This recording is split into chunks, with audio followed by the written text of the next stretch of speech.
So we'll I see. wouldn't. We're live. Hello. Oh, So we were just debating whether I was going to be able to do like the 30-second countdown thing, but it's like, nah, you got to pay for it. Got to pay for things. And I'm like, I'm from Yorkshire and I'm cheap. We don't do that kind of thing. Ooh, hello. There we go. We're good. We're golden. So hi. Hello. we're here. We are here. Hello. So, you're on my channel. Hi, Paula. Says it right there, down there. And this is Hermit, Laura, from The Book Hermit. Yeah. Hi, person. How are you? Hi, Livia. Oh. So, yes, we are going to be talking about Make the Season Bright. Yes, we're a little late talking about it, but you know, we normally do the chat on the first Saturday of the following month because you know, then you get a whole month to read the book, which we don't tend to do. We tend to read it in one day, very close to the thing. The day before or the day of. Yeah, pretty much, yeah. But yeah, I also I also kind of read this with Vanessa and Nicole. So Vanessa from Reads with Dr. B and Justy Book Sniffers. To be fair, they even read it before me. They finished it before me because I kind of like hit a slump during Christmas. So it's just like they were there and they've got all these Voxer chats, and I'm just like, I'm like on chapter 6. I'll catch up eventually. But yeah. Oh, thank you for welcome person to the Discord. Hello. Sorry, I just got that notification. Yeah, I'm a little bit discombobulated. Can you tell? It happens. Oh, yeah. I feel like my chaos was contagious today, so sorry about that. No, it's fine. It's fine. It's all right. I'll just drink tea. And we're better. So, this is going to be spoilery, pretty much straight from the get-go. So if you haven't read Make the Season Bright, you might want to do one. But if you just want to hang out for the vibes and for us chatting about the book, that's cool too. It's totally up to you. It's all your call. Or if you don't mind us talking about spoilers. Mm-hmm. I want to join in. So I can't even remember what I gave it. What was your rating? I think I gave it 3 or 3.5, but since I have dropped it to 2.5. Come on. Yes. It's a 3. Okay. Sorry, I just had to go check. It's a 3. Cause I mean, so why did you give it a 2 point? Why did you initially give it that 3 and then drop it down? Because I think because I was reading it for my vlog, and I'd gone into it, which I finally got to go back and watch, by the way. Oh, did you? Yeah, I did comment on it. Oh, did you? Have I replied yet? Yeah. As long as I replied, it's all right. Yeah, so because I was reading it for that, and I ended up doing the vlog because I'd heard other people that I have similar taste in romance to not enjoying it. So then I sort of went into it half expecting to hate it. And I still don't hate it. Yeah. Even with the 2.5, I don't hate it. I think there are people that this is for. I'm just really disappointed with some of the choices made. Like, it just wasn't some of the things wasn't enjoyable for me. Especially on thinking about them after, you know, when you've had that bit of time, that bit of separation to like really reflect. I don't know. And I also did go and watch some interviews with Ashley Herring Blake on the internet, talking about this book. And now I know some of the things that I didn't like were active choices. I'm sure we'll get into at some point. It just kind of really solidifies that 2.5 for me. Fair. So. Hi, Carissa. Hi, Beatrice. And there's a link to Laura's video where she reads it to the vlog. Thank you. You're more than welcome. To make. I don't regret reading it. It was fun to make that vlog. So. See, to me, this is just like 3 stars, middle of the road romance. It was just okay. And the thing is, I understand. I get why people hated on it so much because what is it, Brittany and Kelsey. Kelsey, that's it. I'm like, read it for their book club, and I think Brittany just straight up hated it. And it's like I can understand why people don't like it. Olivia saying hi to Carissa and Beatrice. But for me, I didn't feel that those reasons were the same reasons why I kind of just put it at middle of the road. It's like I definitely hated the characters, but it's just because you hate the characters or like, you know, hate the thing, it doesn't mean that it's a bad book. No. I will say the whole constant like nickname and renaming thing and all the side characters, there were just too many names going on. That really annoyed me because it was just like Charlotte, Lola, Brighton. It's like isn't even an obvious nickname for Charlotte though. No, Lottie's like Lottie, Char, like Charlie, Charlie. I can think of so many other nicknames for Charlotte. Short ones. I've never heard Lola being a nickname for Charlotte other than in this book. No, I mean, don't get me wrong, I like the nickname Lola. It just took me so long to realise that Charlotte and Lola were the same person. Yeah. That just kind of annoyed me. What annoyed me is that whenever Brighton spoke, she always said Lola. She never called Charlotte. And it's like, and no other member of that, like, you know, the quartet, her Brighton's best friend, or Nina, the mum of the 2 sisters, where they end up going and staying. No one said, hang on, why do you keep calling her Lola? I mean, there was that bit at the beginning where she's just like, no, I'm Charlotte, not Lola.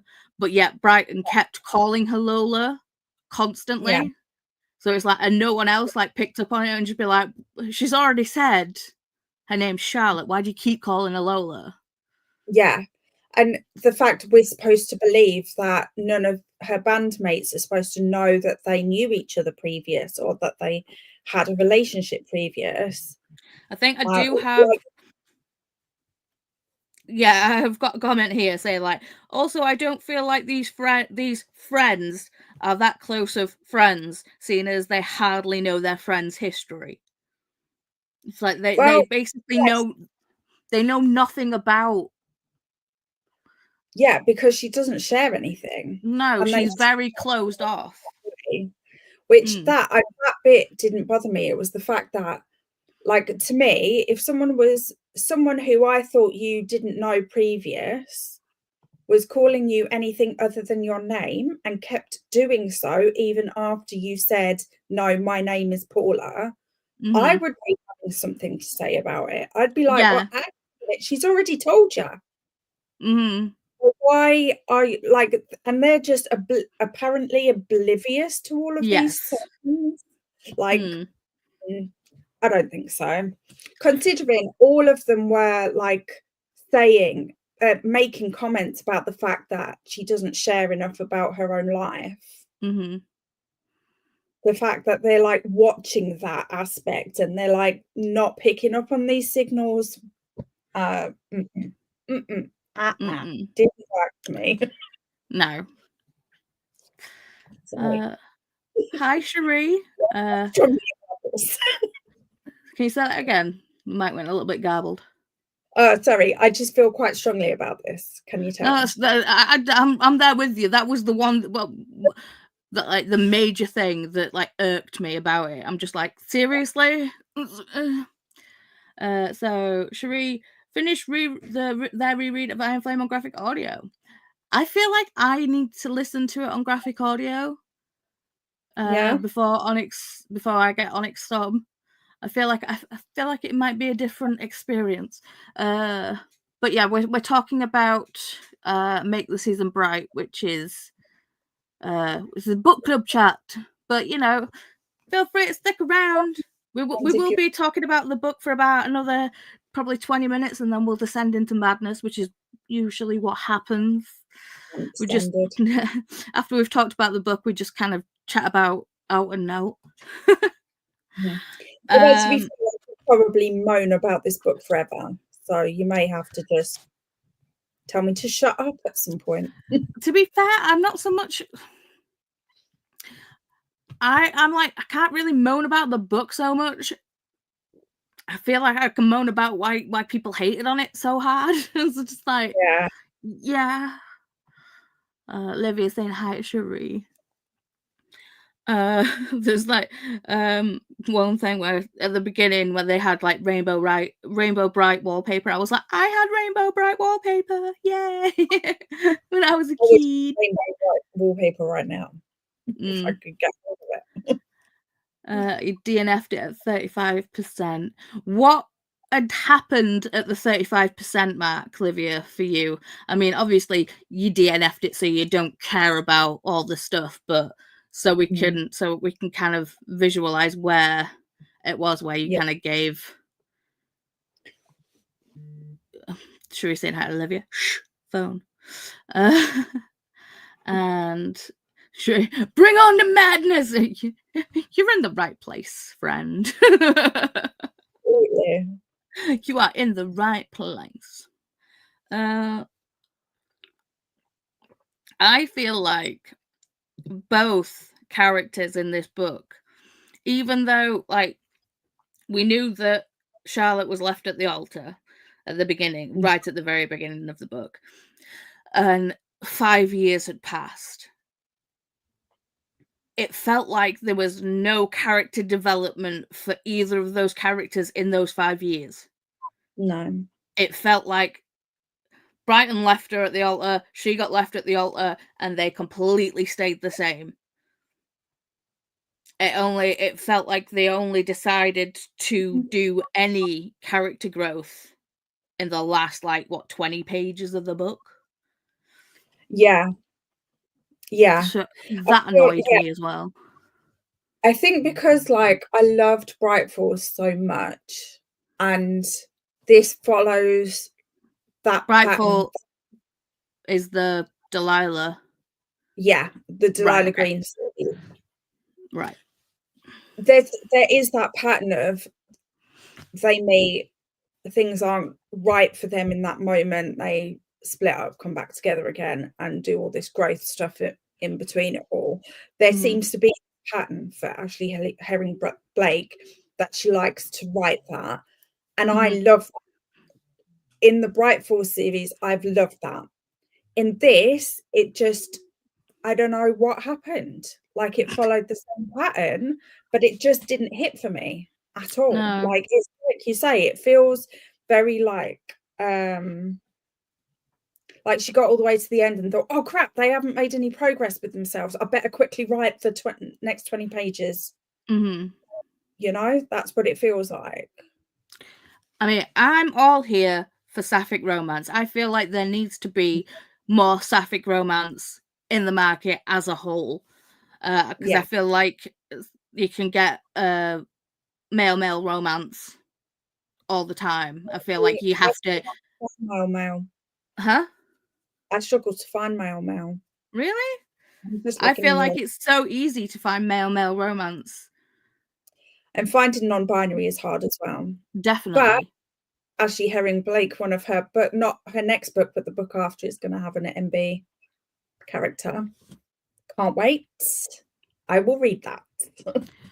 I did like that. What was her name? Adele.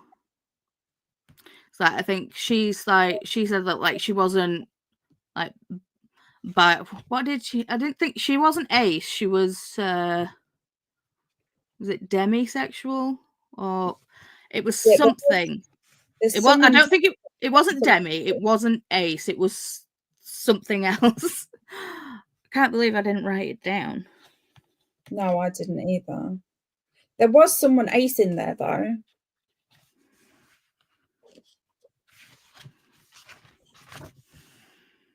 Mm. And the thing is, I actually quite liked the friend group and I loved the mum Mm-hmm. staying with. Absolutely loved her. Because she reminded me of my mum, like that Mm. inappropriate like vibe to her. Yeah. Just very much reminded me of my mum, which worked for me, obviously. Fair. Um, That's gonna bug me. So yeah, I've just gotta. Google it. Yeah, pretty much. Also, this book kind of it was instantly going to be a hard read for me anyway because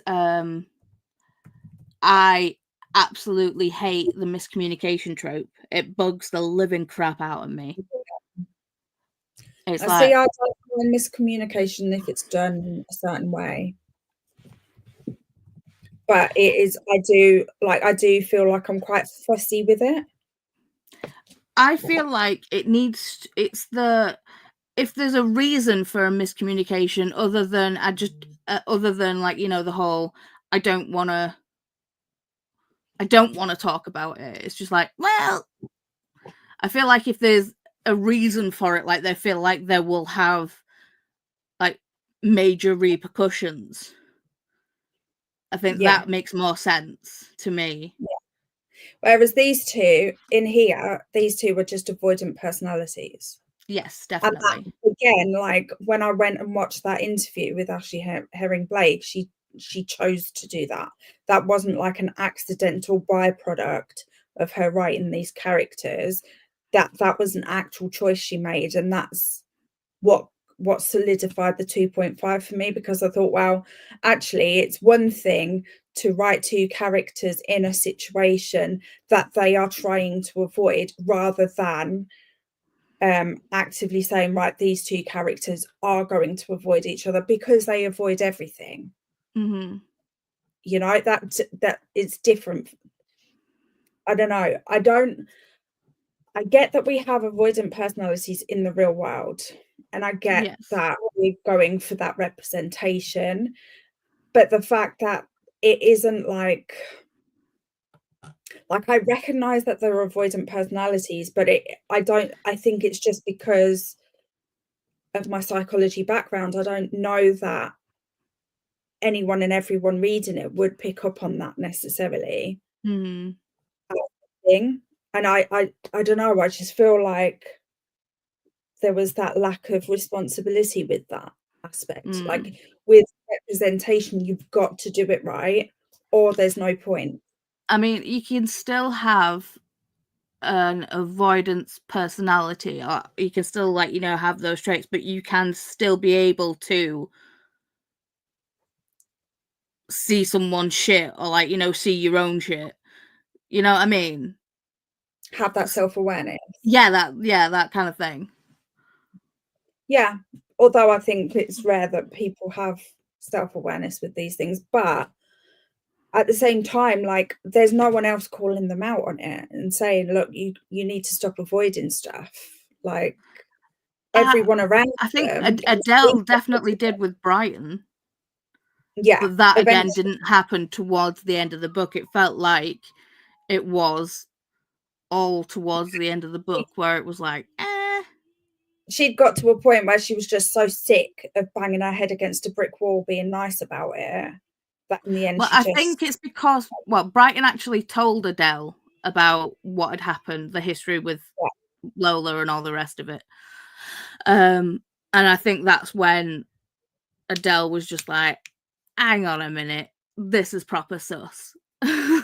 But when Charlotte, Lola, whatever fucking name you want to call her, still bugs me, just completely like blanked Sloane mm, and just had that whole thing of like, yeah, they're not gonna talk. They had that blow up, and then they just didn't talk to them, and they ignored each other. I was just like, what the shit's going on? mhm, All right, hang on. So, Livia, around 35%. They had been for the horse walk. I mm, liked more of the vibes between Charlotte and the man than with Bright. Yeah, but absolutely. he is complete. He was completely in love with Sloane, and there's a whole thing with them later on in the book, and yeah. Yeah, But yeah, I felt like they had more of a romancy vibe until yeah. obviously They we at got least had respect for each other, yeah, which I don't feel like Brighton and Charlotte Charlotte. Yeah. had at Hmm. all. I think they just really fancied each other more than anything. Yeah. They didn't get I will say the sex scenes were written stellar. yeah, Mwah, them, them, beautifully written sex scenes. yeah. Um, but Even if they it's happened at really odd times. mm, it felt like the first instances of them of bumping uglies kind of Yeah, came out of left field, and they yeah, didn't like, even. It's, whoa. yeah, it was just like, we're not gonna talk about this. Yeah, Oh, yeah. We're not gonna talk, so we're gonna mm. instead. And then Like, after that, they were just kind of like, oh, well, we're in this love bubble now. We're still not going to talk about anything at all, ever. It's like, why? Uh, uh, breathe, it's fine. We're good, we're zen. Hi, Shauna. Hello. Oh, you're Shauna read wondering what this you've book stumbled as well. into. Hmm? Think I think Shauna read this book as well. Like the season. What did you give it? Tell us, tell us, tell us. Yeah. Tell us your thoughts. Mm. I didn't like the event. If they are adults, they participate to that event. In particular, Charlotte at first didn't seem a person that accommodated others' wishes. Yeah, Which is fine. I mean, some people are like that, but yeah. I mean, even with even before we actually went to the um Sloane and Adele's house and they did all those events or whatever, you could tell that Charlotte was definitely like the type A personality of like, well, this is like my quartet. This is, we're doing these practices, we're doing this, we're doing that. And she was like, I am in charge. yeah. And there was basically, the Great Wall of China around her. Mm, Um, for pretty much most of the freaking book. yeah. Olivia saying hi to Shauna. Cassia, hi, lovely friends. Olivia saying hi, Cassia. I was giving my birds outside water as it's cold, and I got locked out of my house. Oh no! Had to Oh, climb inside through the window. Oh dear lord!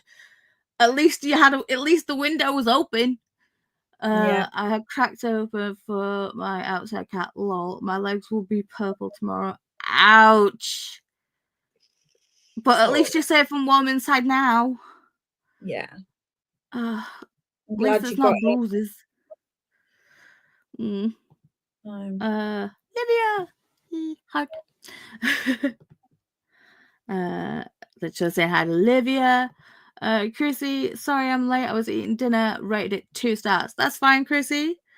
We're just going lower at this point. Yeah. I mean, I'm gonna stick with a 3, even though there was many things on it within this book that just bugged the crap out of me. It was still written really well, and for people to have such a visceral reaction to these characters, clearly Ashley Herron Blake writ these characters well for people to hate them so much. So that emotion and that response, yes. still a talent in its own right, kind of thing. I mean, I haven't read anything else by them, and I'm excited to read the other series by them. So I am going to need blow by blow every moment of you reading that book. I am going to need to know your thoughts, just so you know. So either vlog it or just message me every chapter. It's fine. Well, I don't finished mind. the salad yesterday. I need. Okay. Initial thoughts. I'm scared. Oh no. It's a 3.75.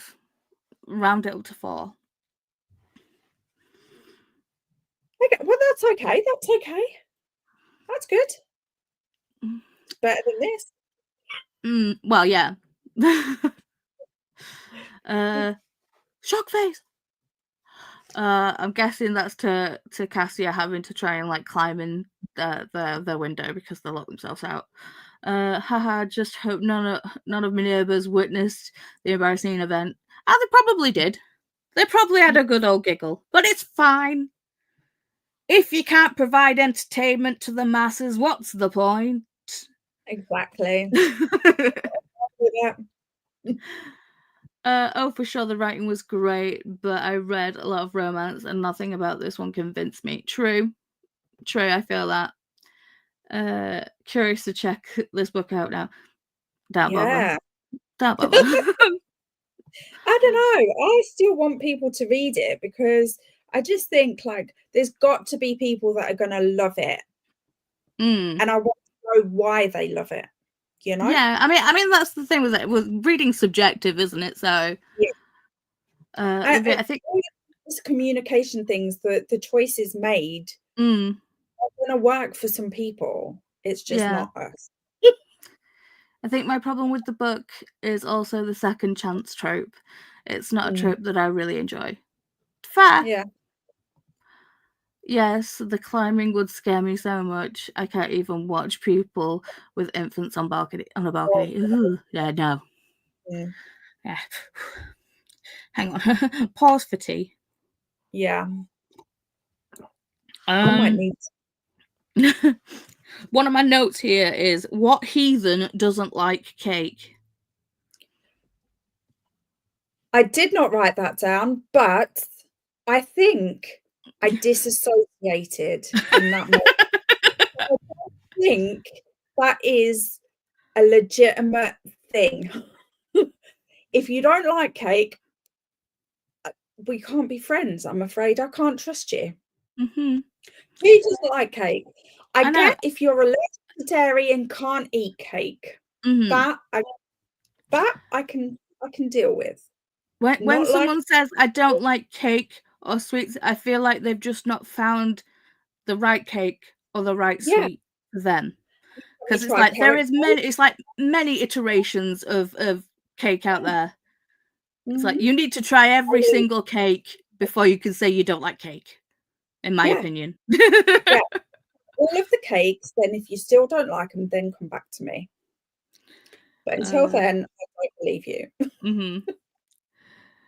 One of my notes as well, I think I said this on Voxer as well when I was reading it with Nicole and Vanessa, was the audacity of Bright wanting Lola to reach out. It's like, bitch, you left her at the altar. This was like earlier on in the thing when like Brighton's kind of like having that inner monologue being like, well, Lola always reached out to me for whatever and blah blah blah, and it's like, bitch, she ain't seen you in 5 years, and the last time she saw you was the night before you walked down the aisle, you'd done the deed, and then you just didn't show up. Yeah. What are you expecting from this person? Because I honestly don't think I could be civil to someone that had left me at the altar, and then I bumped into 5 years later. Could be Yeah, 10 certainly years. not initially. No. Initially, I think that rage would get me. Mm-hmm. There is no way made that I could like bump into the person that left me at the altar and just be like, "Sup, how you been?" Yeah. So Like, no. no, I don't know. I mean, maybe there's better people out there than me. That's definitely true. But I don't know, like I can't imagine being stood up at the altar. Mm-hmm. I, I can imagine eventually being okay with that person, but like any breakup, it takes a minute Mm-hmm. to, even in a breakup that is like totally mutual, it takes a minute to separate yourself from that relationship and change it into something else. Yeah. Like it just does. Like psychologically, no one can just switch their brains and be like, okay, you're just like any other person now. That, Mm-hmm. no. And I think, as I stated previously, that it felt like the 5 years had passed, but both characters stayed completely the same. It's like it felt like that there was no growth for either character. It felt Yeah, like Charlotte put up more walls around herself yeah. because well, Charlotte Even had the shitty mum and all that crap with it, and yay, finally she ended up going to therapy right at the end of the book. But I think she should have gone to therapy when she got left at the altar. yeah. That would have been the prime fucking time to go Yeah, talk to someone, in my opinion. But I don't know. it felt, things felt like, it felt like they didn't start being humans again until they met up and like eventually started speaking again. It felt like Yeah, they both set themselves in a holding pattern for 5 years. yeah.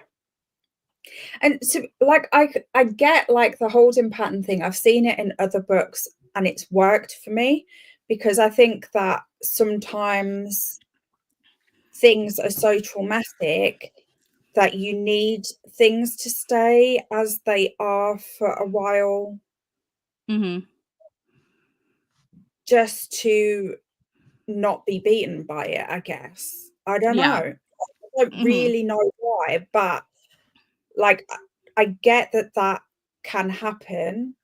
And I think I think, I don't know, I think I did that in my own life after my mum passed away and I had a breakdown. I did like almost freeze, and I retreated so much into my own little bubble Mhm. until I had the right medications, the right support in place, the right therapy to be able to step back out into the world. I get the holding pattern thing. That is not what this is to me. Mhm. I feel Definitely like not. that was what it was meant to be, but it just didn't work for me. Like, Mm. it didn't make sense to my brain. Agreed. Well, how many random like rants this book has made me have. Like, maybe I should love it because I don't think I've been this passionate about any book other than The Starless Sea for opposite reasons. No, I don't think Because I don't think that. I mean, I don't know. you can be passionate about a book and not like it. Yeah. And that's what's happened here, I guess. And it really frustrates me because I love Ashley Herring Blake. I love her so much. See, I don't have anything to go on from them, so this was my first initial thing. And like I said, the book itself is written really, really well. She's written hateful characters really freaking well. The sex scenes were written amazing. Yeah. Love. So I will happily read another book by Ashley Herring Blake.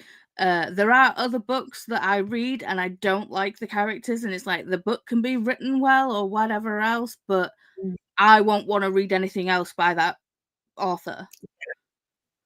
But I do want to read other things. More with this then, because of that. So Chrissy agreed they both needed to get therapy a lot sooner. Yes. Yeah. And here's Nicole. Hello. Good morning. They were just before your Patreon sprints, I think, Nicole. Ooh, Patreon sprints, lovely. But I think, did you end up giving it 3 stars as well, Nicole? I can't remember. I think me, you, and Vanessa kind of like basically said it's 3 stars. What happened? I dropped my pen. It's all right. It's fine. Okay. The look on your face, it was like, you'd spilled tea on you. So, okay. And breathe. Okay.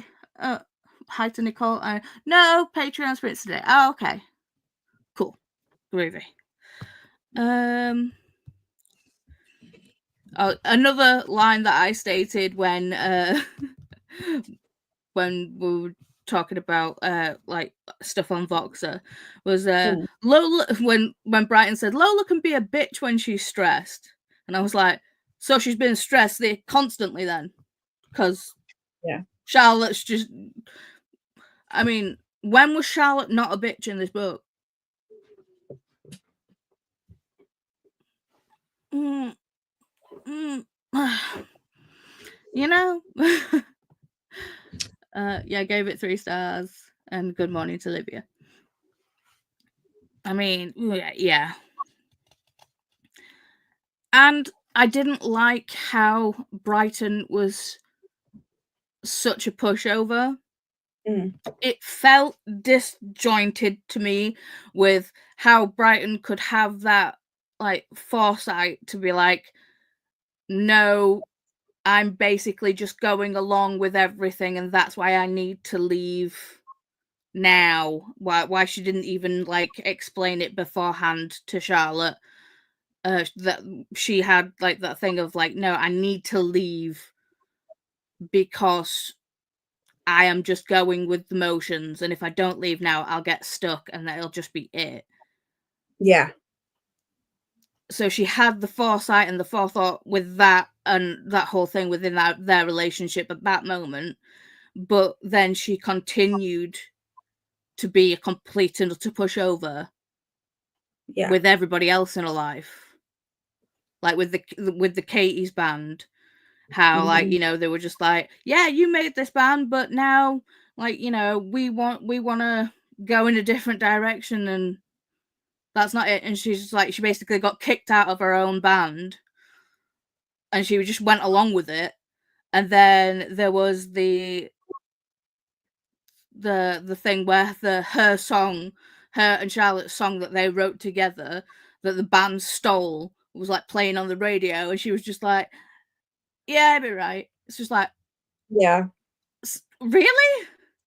yeah. I felt like there was a real bad, like, it felt weird to me that she had that foresight to be like, no, I need to get out of this because I am being a pushover, and then she just continued to be a pushover constantly for like the next 5 years. So then tell me why then, if she's this pushover, right, with everyone else, yet when Brighton comes back on the scene. She's like, I ain't talking to you. No. I ain't gonna be a pushover here, kind of thing. Why complete different? Like, it's like she's a different character with her group of friends to Brighton completely. Again, there's no like continuation with it to me. I know what I mean. I'm just not explaining it very well. I promise. It's fine. It's fine. I promise there's a point in there, but no. It'll make sense to you if you really think about it. Well, it makes sense to, well, no. I don't know. We'll just ignore that. We'll just pretend like that. It's fine. I feel like everyone hated on Brighton and got stuck on the fact that she left left alone at the altar. Yeah. I don't see, that's how I felt at first, because I'm like, bitch, you left her at the altar. But it was more of the how she was like, well, Lola always did this, and it's just like, yeah, but you left her at the altar. She gonna be fucking mad. She has a right to be mad. She has a right to be annoyed. But it was the whole thing of like, Brighton left Charlotte at the altar for a reason, because they felt like they were just going to continuously being like a doormat. But then, even when she left Brighton, when she left Charlotte at the altar, Brighton continued being a doormat for those complete 5 years. And it was only until like where she saw Charlotte again, where she was just like, no, Charlotte, talk to me. It's just like, like, I don't know. Like, I don't know, because I think if that had been me, I'd have been like, bish, get out of my face right now, or you'll see a side of me you don't like. You know? Yeah, I really don't think I could have been that calm and collected and done the whole, oh, hi, I'm Charlotte, I don't know you. Yeah, I couldn't have done that. Because I'd have seen that person and just been like red rag to a bull. I'd just been like, you either need to leave or I'm going to kneecap you. So never mind the fact that Lola knew that Brighton wasn't happy in New York. Yeah, but that didn't come out until later, when Charlotte had that tiny bit of self-realization. Yeah. Remember, Lola didn't... They weren't in the relationship together. They were in the relationship on their own. And shagging each other. Sorry, language. It's fine on my channel, sweets. Remember, Lola didn't listen to the messages that Brighton tried to explain a few days after she left. Oh, yeah. Yes, that is true, and that's. But I can also understand. It's like, it's one of those things where I can understand why she was so mad that she just didn't want to. Yeah, listen to them. She didn't want to listen to them. She didn't want to read them. She didn't any of those things. But I also am one of those people that is of acquisitive nature, and I'd want to know why. But I know that not everyone's like that. So no, it's like, I understand it. I get it. Stupid, but I get it. I do think, like, with that, I feel like a lot of people would have a different amount of time afterwards that they wouldn't be ready to hear anything. But I think most people would need like an actual ending that makes sense to their brains. So at some point, whether it's a day, 2 weeks, 2 months, a year, whatever it is for that person, they will need to listen to their messages at some point. Whereas she was just like, she was never gonna find the ending of that ever. She just straight up deleted them. Yeah, without that forced interaction again later, like that Mm. 5 years later, she was never gonna find that, and she was just always gonna be in that stuck in that limbo, like, Mhm. she was choosing that. Like, Yeah. that is just frustrating as a I reader think to read, like yeah, she definitely was in a prison of her own making with that. yeah, Uh, I'm the same. I would want to know why. Yeah. I mean, it's like I can understand not listening to the messages, but I don't know whether I could have deleted them. I'd have been like, I'm too angry to hear yeah. them right now. I would have been like, yeah, I give me might a have week, deleted give me a month, you know, give me a couple of months. I might have deleted them out of anger and then regretted it later and then hunted her down to get her to tell me what the messages said. Yeah, there is that too. Which is Uh, difficult in a different way. I feel like the author has written the characters well. They are flawed, and they were 22 years old. Yeah, we were talking about that earlier. How like Yeah. clearly Ashley Herring Blake has written characters well because I mean people had Mm. visceral reactions to like they really hated these people, and it's like I mean I get why they're very hateful characters. It's like on that whole like Reddit, am I the asshole for leaving my fiance at the altar? It's just like everybody's the asshole in this scenario, in my Yeah. opinion. Everybody's the asshole. Yeah. Everyone um yeah, it is. People can be assholes, that's fine. mm, Like, everyone has it in them to be an asshole sometimes. Everyone. Me, you, everyone. Like, mhm, it's what you do with that afterwards. That's what the difference is. And for me as a reader, I don't want to see someone stuck in this mhm, holding pattern that she was stuck that they were both stuck in, but Charlotte in particular, like that to me isn't an enjoyable experience. mm. Chrissy, or even get a friend or family member to listen to them for you so that they can tell you if anything important was said. Also, uh, it was won't be so painful to hear their voice. Yeah, but Charlotte was pretty much alone. She didn't have she didn't have that relationship with her mum. She Mm, basically lost her family when she lost Brighton because it was like Brighton's family mum was was her mum and all that stuff. So yeah, I again, get that, like another I get thing that sorry, mm, go sorry. go on.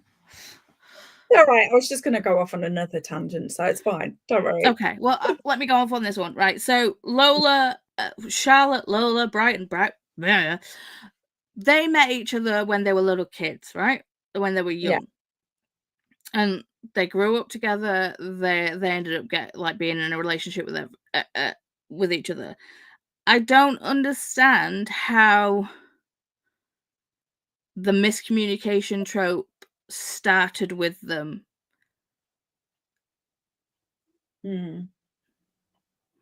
Well, they never like, even in the flashbacks and stuff, they never had good communication. They never had even attempted good communication. Yeah, but they'd known each other from being kids. Being young, yeah. And normally, when you have a relationship, whether it's a friendship or like, a relationship, when you're really, really young, like that, as you grow up, Mm. you can say anything to that person.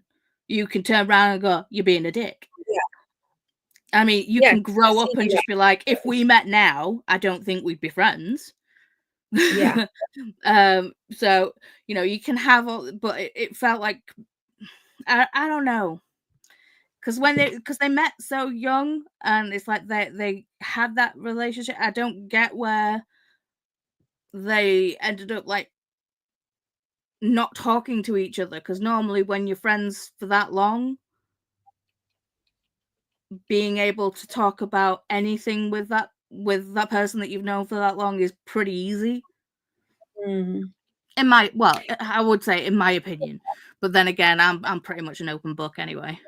So Yeah. Well, see, I think, like, I sort of get that aspect for the simple fact that yes, I am generally an open book. But if I feel unsafe with a person, and I can feel safe and then become unsafe with that person, Mm-hmm.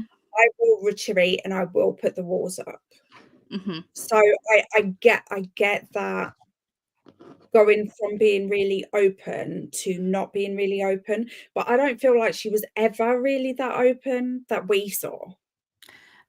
I'm not talking so much about Charlotte here. I'm talking more about Brighton, because obviously when she met Charlotte, she was just like, "Well, I'm Brighton. We need to give you a nickname." I'll And then How about she gave her the name Lola, and it felt that? like that Brighton was the bubbly, like, take charge, speak what's on your mind, kind of like la.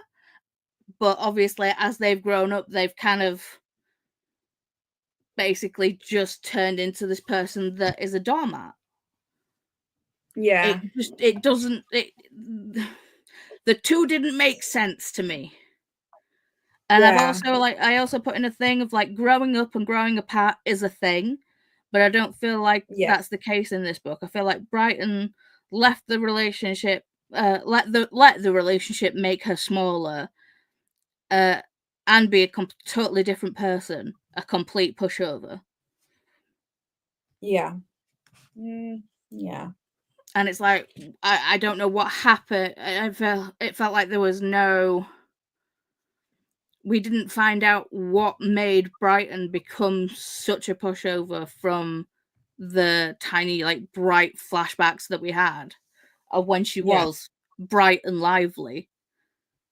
You know? mhm, There was a disconnect at that point for me. It didn't. yeah, Eh. yeah. Do you know what both of them needed? Both of them needed to come into this community, 'cause they've been brought right up, Mm, you know? yeah.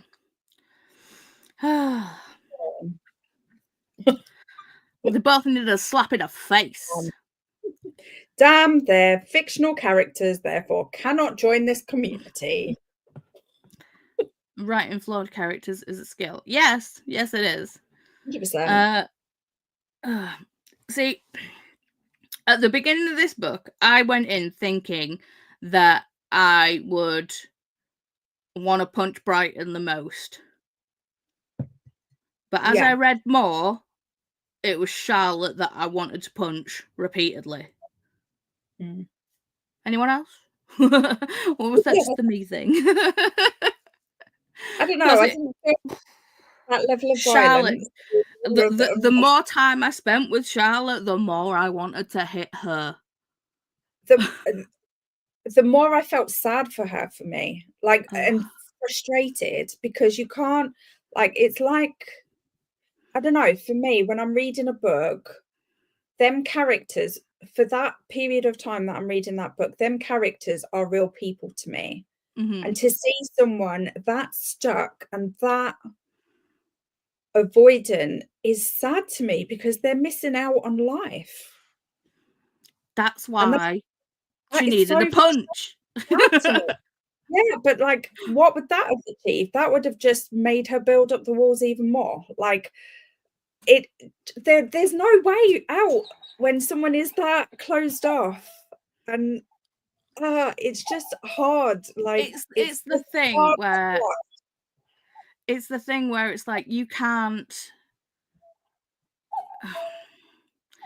So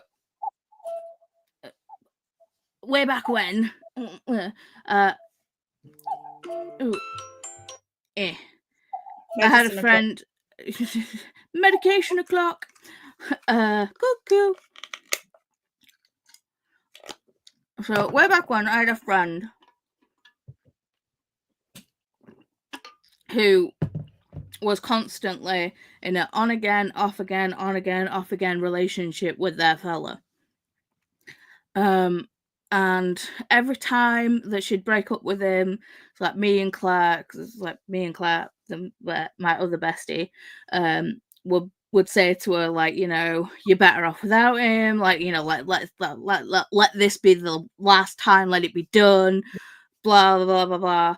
And they'd be like, yeah, I can't believe it, and then like a couple of days or a week they'd go back to him, and and then the cycle is that, like, it just go on and on and on. And it's like then me and Claire would talk about it, and I had to, because it annoyed the crap out of both of us. But I had to say to Claire, it's like, we can't do it for her.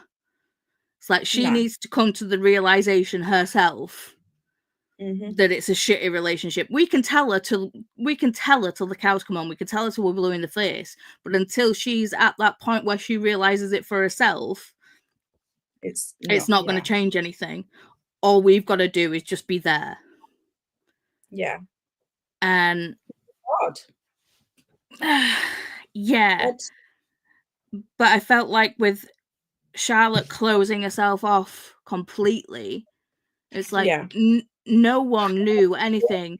I mean, they didn't know about what happened with Brighton, but it felt like they didn't know anything about her at all. Mm-hmm. And I absolutely loved it when Sloane finally fucking blew up at her in the book and just called her on a bullshit. I was just like, I think I was thinking of Sloane before. Okay. When I said that she'd had enough. Talking about something else. But I think I was getting Sloane and the other friend mixed up. Okay. Every book I have to get two people mixed up. It just is. But it didn't help with the constant name changes and the quartet, and so like the other two people, and then the person that ended up, what was his name, Will, that ended up coming in, who fancied Sloane, and blah, blah, blah. But yeah, okay. So okay, I have a lot to say about that. I actually have a friendship like that. I'm no pushover, but one of my best friends that I have known since I was like 14 years old. She's such a dominant person that I become a pushover. Not in a bad way, but it happens. Yeah. It was not surprising that Lola is not communicative. Yay, I said it. Congratulations, me. Not having the emotional support from a young age. Her own mother at her. Yeah. Yeah. I agree. But it was one of the... I can't understand any of that. I can understand that. I just don't want to read it in a book.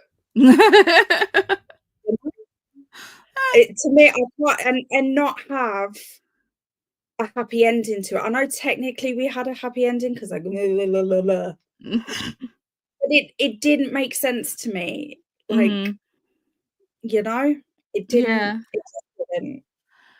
See, also, would you call this a Christmas book? Honestly, if I hadn't read it in the lead up to Christmas, if I'd been given that book without being able to see the cover and just read it, I'd have forgotten that it was even a Christmas. I know it was technically set at Christmas. They were going there for Christmas, but it didn't feel Christmassy, and it wasn't really. There were no real Christmas traditions mentioned, or if there were, I've forgotten about. Yep. It's very. See, like, if I'd not, I mean, the cover art of the title, "Make the Season Bright," and obviously with the main character being called Brighton. Yeah. I don't know. From the title and the cover art, I felt like it would have been a completely different book. Yeah. But reading the book, it didn't feel like a Christmassy book. I mean, it's like, does a book set at Christmas make it a Christmas book? Or is it just... I guess we're getting into the whole, like, is Die Hard a Christmas movie kind of thing with that. I mean, that's a whole conversation on its own, isn't it? But, like, I don't know. I don't know. I think if I'd had like happy feelings at any point during the book, other than, oh, thank God I don't hate it. Because that's what I thought I was gonna. I thought I was gonna hate it. I don't hate it, despite what it may seem like.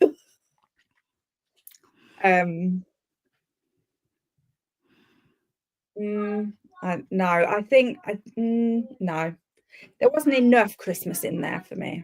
Yep. The cover misled me. Same. It felt like it was gonna rely more, or definitely lean into the Christmas traditions or the Christmas games or the Christmas things that they had to do, but it didn't. And I feel like that was kind of a missed opportunity. Yeah, but also I think I understand better now why, having watched the interviews with the author on YouTube. It was just on YouTube, so anyone can find this. It was really a good interview that I watched, but she just isn't into Christmas that much. Like, she grew up in quite a religious family, and she, like, since she left the religion, she's just she and her and her partner celebrate Christmas, but not in the religious sense. So it's like for her, it's not like a big deal. So, and she's got no plan of ever writing another festive. Okay, so was it? Did she want to write the festive book, or did the publishers want her to write the festive book? I can't remember exactly, but I think that it was the publisher's request. I mean, it makes sense. And it does make sense, yeah. But I could be wrong on that, so don't. Well, if you could find the interview and link it. I mean, I'd go searching, but I don't know what I don't know what I'm looking for. It's the Nina Haynes channel. Hang on, I've got it right here. Beautiful. Sorry, I'm seeing spots, and I thought I'd better clean my glasses before I feel like it's an ocular migraine coming on. No, just dirty glasses. Woo! There we go. Beautiful. Thank you very much. I must say that the Christmas cookie thing cracked me up. Can you imagine having that much glitter on yourself? Oh, fucking heck. It's like I love sparkly things, but I hate glitter. I love glitter. No. I used to be a nail technician, so I was always covered in dust and glitter. No. And there is the author interview. And there's the link to the author interview. It is really interesting. Do you have anything else to say about this book? Let me check my notes. Does anybody else have any thoughts or feelings on this book? I love the sparkle, but you can keep your glitter. Yeah, exactly. Sparkly things, yes. Glitter, no. Even when you pick up something that's sparkly and you end up getting that glitter transfer. Yeah. You're just like, ugh, why? To literally always have glitter in his beard from me. Makes sense.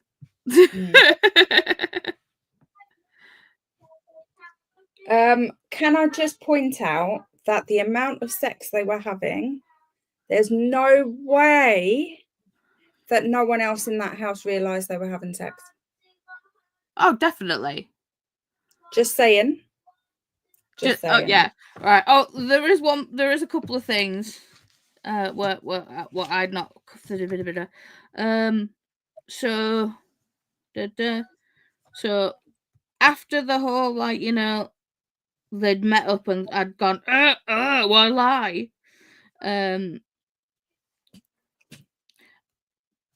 I put, I wonder if that heart-shaped sea glass will come back later. And then at the end of the book, I actually went back to my notes and went, I'm a fucking psychic. Okay, so my thing, I would like to finish on a thing that I loved.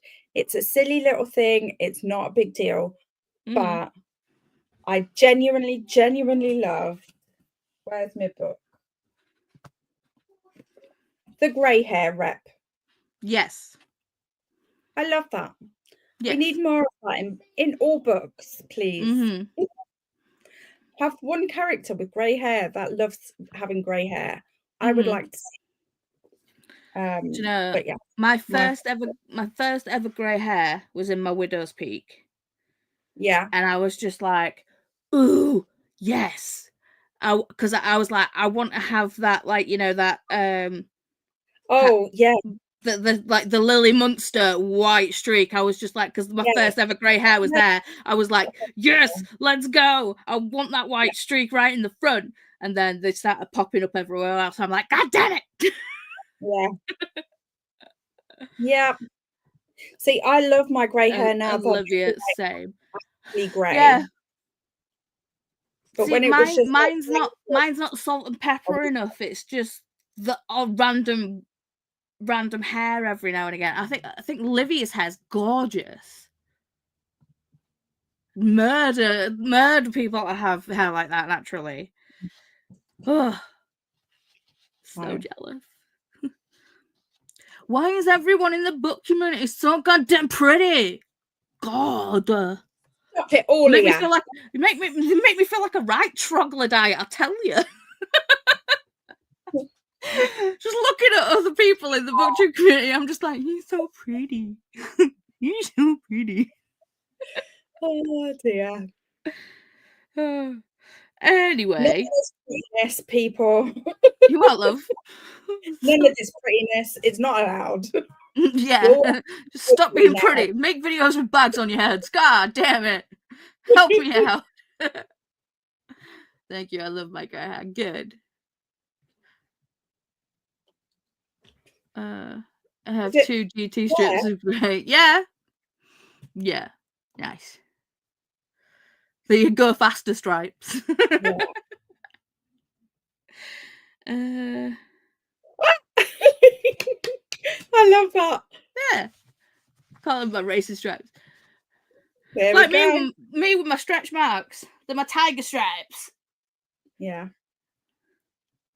Yeah. Is there anything else that I wrote where I was just like, God damn it? No. I think that's it. I'm done talking about this book.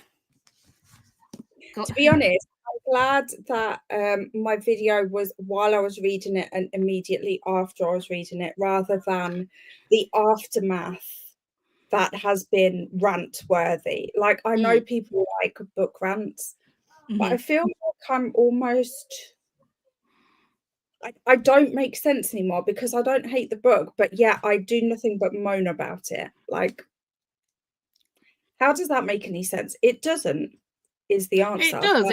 But To be fair, it makes complete sense yeah, because we can, because we're looking at it objectively. yeah, Basically, it's like, okay. I mean, it's like you with The Starless Sea. That's your favorite book, right? I read Yeah, it. there's no I read it. objective.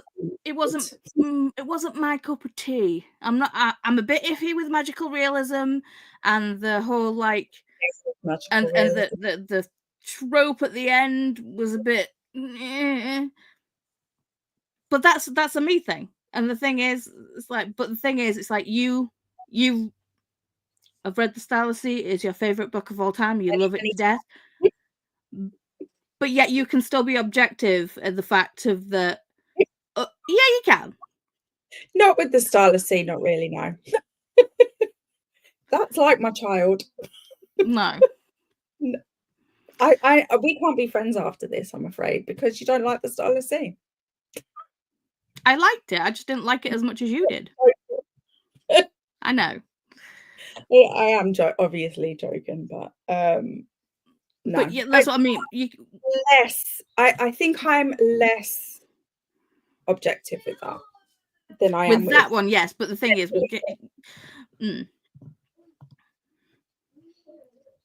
We can be passionate about what we don't like, especially about the content. Yeah. Yeah. Like we can be passionate about a book we don't like. We can be passionate about a book we do like.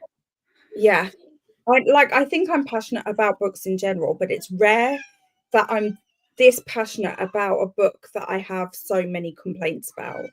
I think that's what's messing with my head a little bit, because and I don't know, again, I don't know if it's because I've read from this author before and absolutely been obsessed. Like, Delilah Green is like, I don't know, I'd leave Matt for her. You know? Now I really And need to read this book.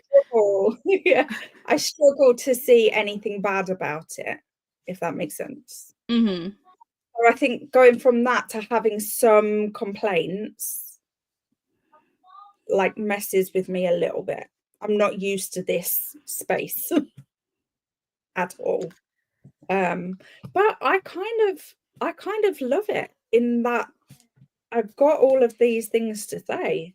And normally I have a limit to how much I've got to say. So yeah, I mean, we have been talking for an hour. Normally it's only like 20 minutes. yeah, To we've 30 minutes. devolved way before now, usually. But with that being said, the book we're reading this month is The Last Hours Between Worlds. And my copy is a little bit different because it's the Illumicrate Sexy edition. Hang on. Oh, there. I'll show it you naked again. So sexy. I'm excited. Yeah. The poll to choose next month's book is up. You can only have a poll up for like a week on Storygraph, so that one's already done. But the Goodreads is still up, and the one in Discord is also still up. So if you want to cast a vote on what you want to read next month, there's 2 polls that are still open. Yeah. But yes, this is another sapphic book, I think. Yes. Just give me all the queer all of the time. Pretty much, yeah. But I feel like this is YA. So I don't think we'll get sex scenes. But if we do, I'll be pleasantly surprised. I want to read something else by this author, but I'll check the tropes for sure. Yeah, I mean, Livia, maybe we could buddy read Delilah Green, because I haven't read it yet either. So. And just include me in that buddy read, even though I've read it, please. Just because I need to know all of your thoughts.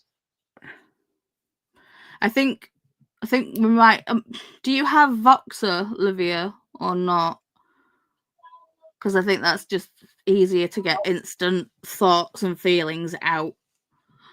Nicole, to be honest, I think a lot of people were let down by this one because they might have been expecting Delilah Green, possibly. Yeah, maybe. Yeah, like Nicole definitely read Delilah Green. Yeah. Yes. You have WhatsApp. Okay. Groovy. We'll sort that out. If you want. Pardon? I can set you up a group on WhatsApp because I've got you both on there already. Okay. Well, you set it up because you can set it up and we'll do the whole Delilah Green. Ow. Yeah. Obviously, I can set it up. It doesn't mean that you have to read it right now. It's just whenever it works for you guys. But I am going to set it up like almost immediately. Otherwise, I'll forget. Fair. Oh. So, yes, this room is still a state. I have not put up the daybed yet because we had I think last winter we had rats. They got into the air brick at the front of the and the air brick's like right at the front under this window. Yeah. And obviously with like moving things and bringing things out, Yeah, there's a lot. It's like Chris had a load of graphic novels like on the bottom shelf of this bookcase. Yeah, they've been eaten to pieces.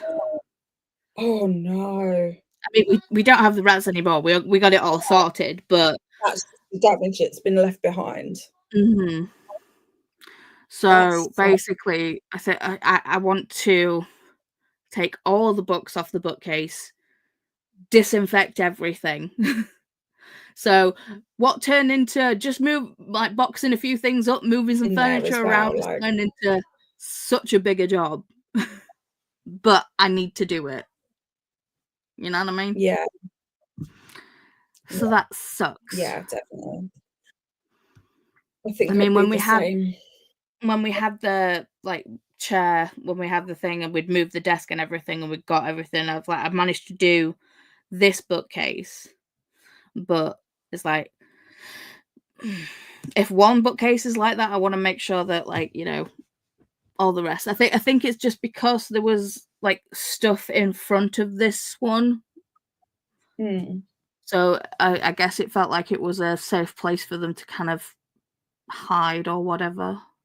yeah. Nasty. I mean, I love rats, but I don't love them damaging Mm-mm. your stuff. No. Do you know what is funny though? So in the pile of his graphic novels, there was Scott Pilgrim Volume 1, and it was in Yeah, between, and the other graphic novels were really long, and Scott Pilgrim's like this big, and Scott Pilgrim's not been touched. And Chris is there just looking at the tatters of his graphic novels and is just going, of course your book's fine.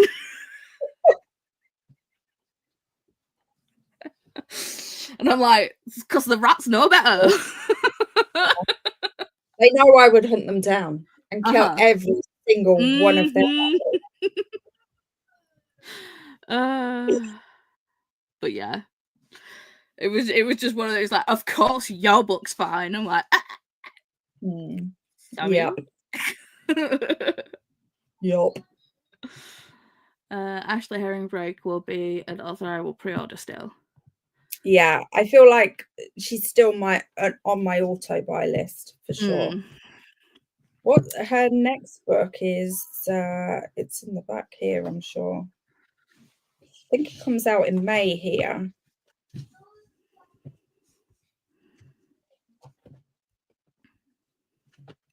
Oh, I think this is the first chapter actually. Dream on, Ramona Riley. Yes. Next book.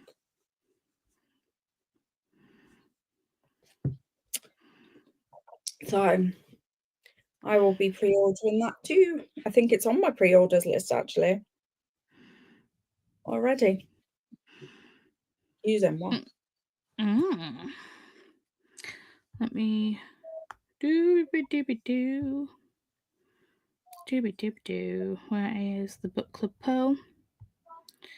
So the books to choose for next month are The Immortal Dark, The Breakup Tour, Late Bloomer, and Our Chemical Hearts. So feel free to choose. Did you see that someone got me Immortal Dark as a No? Christmas present? Yeah. Nice. And it's a special edition. Do you want to see it? It's so pretty. Want to see? Yeah. Hang on.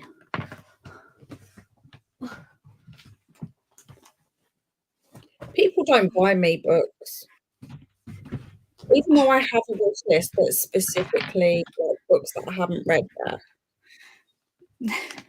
The person who got it for me, like asked, like said, like they messaged Yeah. me and they're like, "I don't want to be named. Just got you this gift." So I was like, "Say no more. I'll just take out the note." But this is the special edition one. No soul can enter without an invitation. Mm-hmm. Yeah. And then there's the end papers, like a fake library, old school thing on it. Love it. And like a note in the back. Oh, that's cute. Mm.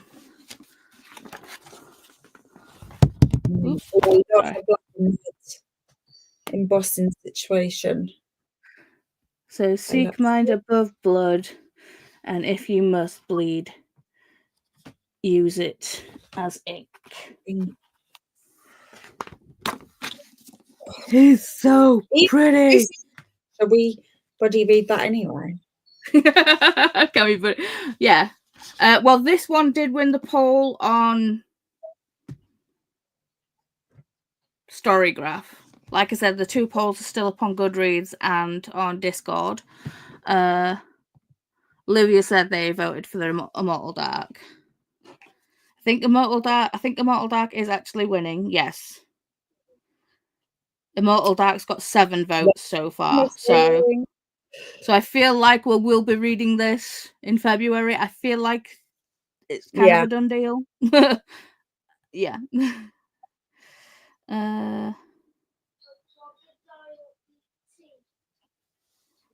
Yeah. See, I vote for it. Kenny, Livia, Claire, Car, Dee Dee, and Person has gone on and done it. So, yes, it seems. No, you've not voted yet. Oh, gonna fix that up. Mm-hmm. How did I even miss that? Where is it? Nicole, you have that book too, as in The Immortal Dark. When are you reading it? February, it seems like it will be. Yes, in February. I have the audiobook for The Immortal Dark, so I will vote for that. Groovy. Where's the on Discord? Where's the vote?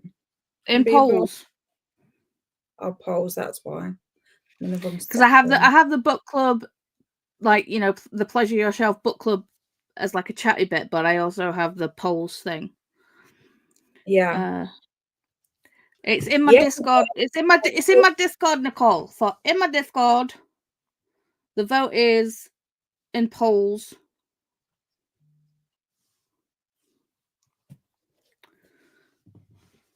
And you just have to click on the vampire if you want to read that one up. Click on a different picture if you want to choose a different one. This is the 3rd month in a row that I have voted for your pick and not mine.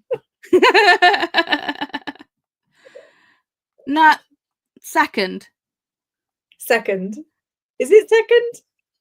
Well, you voted for The Last Hours. Yeah, that was yours, wasn't it? Yeah. But in December, you voted for Make the Season Bright. Oh. Oh, okay. So you guys, this was all my fault. Hang on, did it win by 1 vote? Let me check. Oh my god. Oh my god, did it? I'm literally gonna pass out. It did. This is genuinely my fault. So after removing double votes and my initial votes to like start the poll off with the pictures, Make the Season Bright got 5, and Mish the Bad Demon got 4. Yeah. So if I hadn't voted for it, it would have been a tie. So then what happens have you ever had a tie on a vote for this book club? No. Never had a tie. But then I probably would have come to you and gone, it's a tie. We did. Between this, and then we probably would have flipped a coin. Yeah. One of us would have had to read one and the other one would have had to read the other, and everyone else gets to choose which one they read. Just be like, Yeah. Or we could have just gone, it's a tie. We'll read both. Yeah. Feck it. Let's do a double book club. We never know. We'll see. We'll see what happens. Please don't test this theory and don't go in and like don't no. Vote for the book you want to read. So okay, cool. Off to vote. Good stuff. Olivia, I voted for Make the Season Bright too. Aha, so it's both of your votes. Yeah. True. Forgive me, Paula. Just now joining your Discord, but I'm in there. It's all good. It's all good.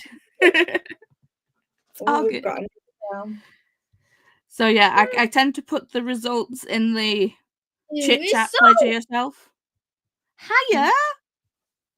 Hi. It's Paula. It's Isabel. Oh, come closer so that Paula can see. How She's are you? For you.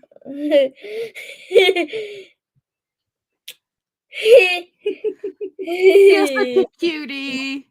It's a cutie. Are you good, okay, or bad? Good. Okay. It was Good. Hello. Oh, Livia's saying hi to Isabel. Livia's saying hi to you too.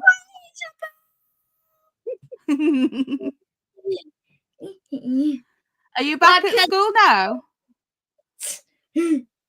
Welcome to Bookclub. No, this is Family and Books.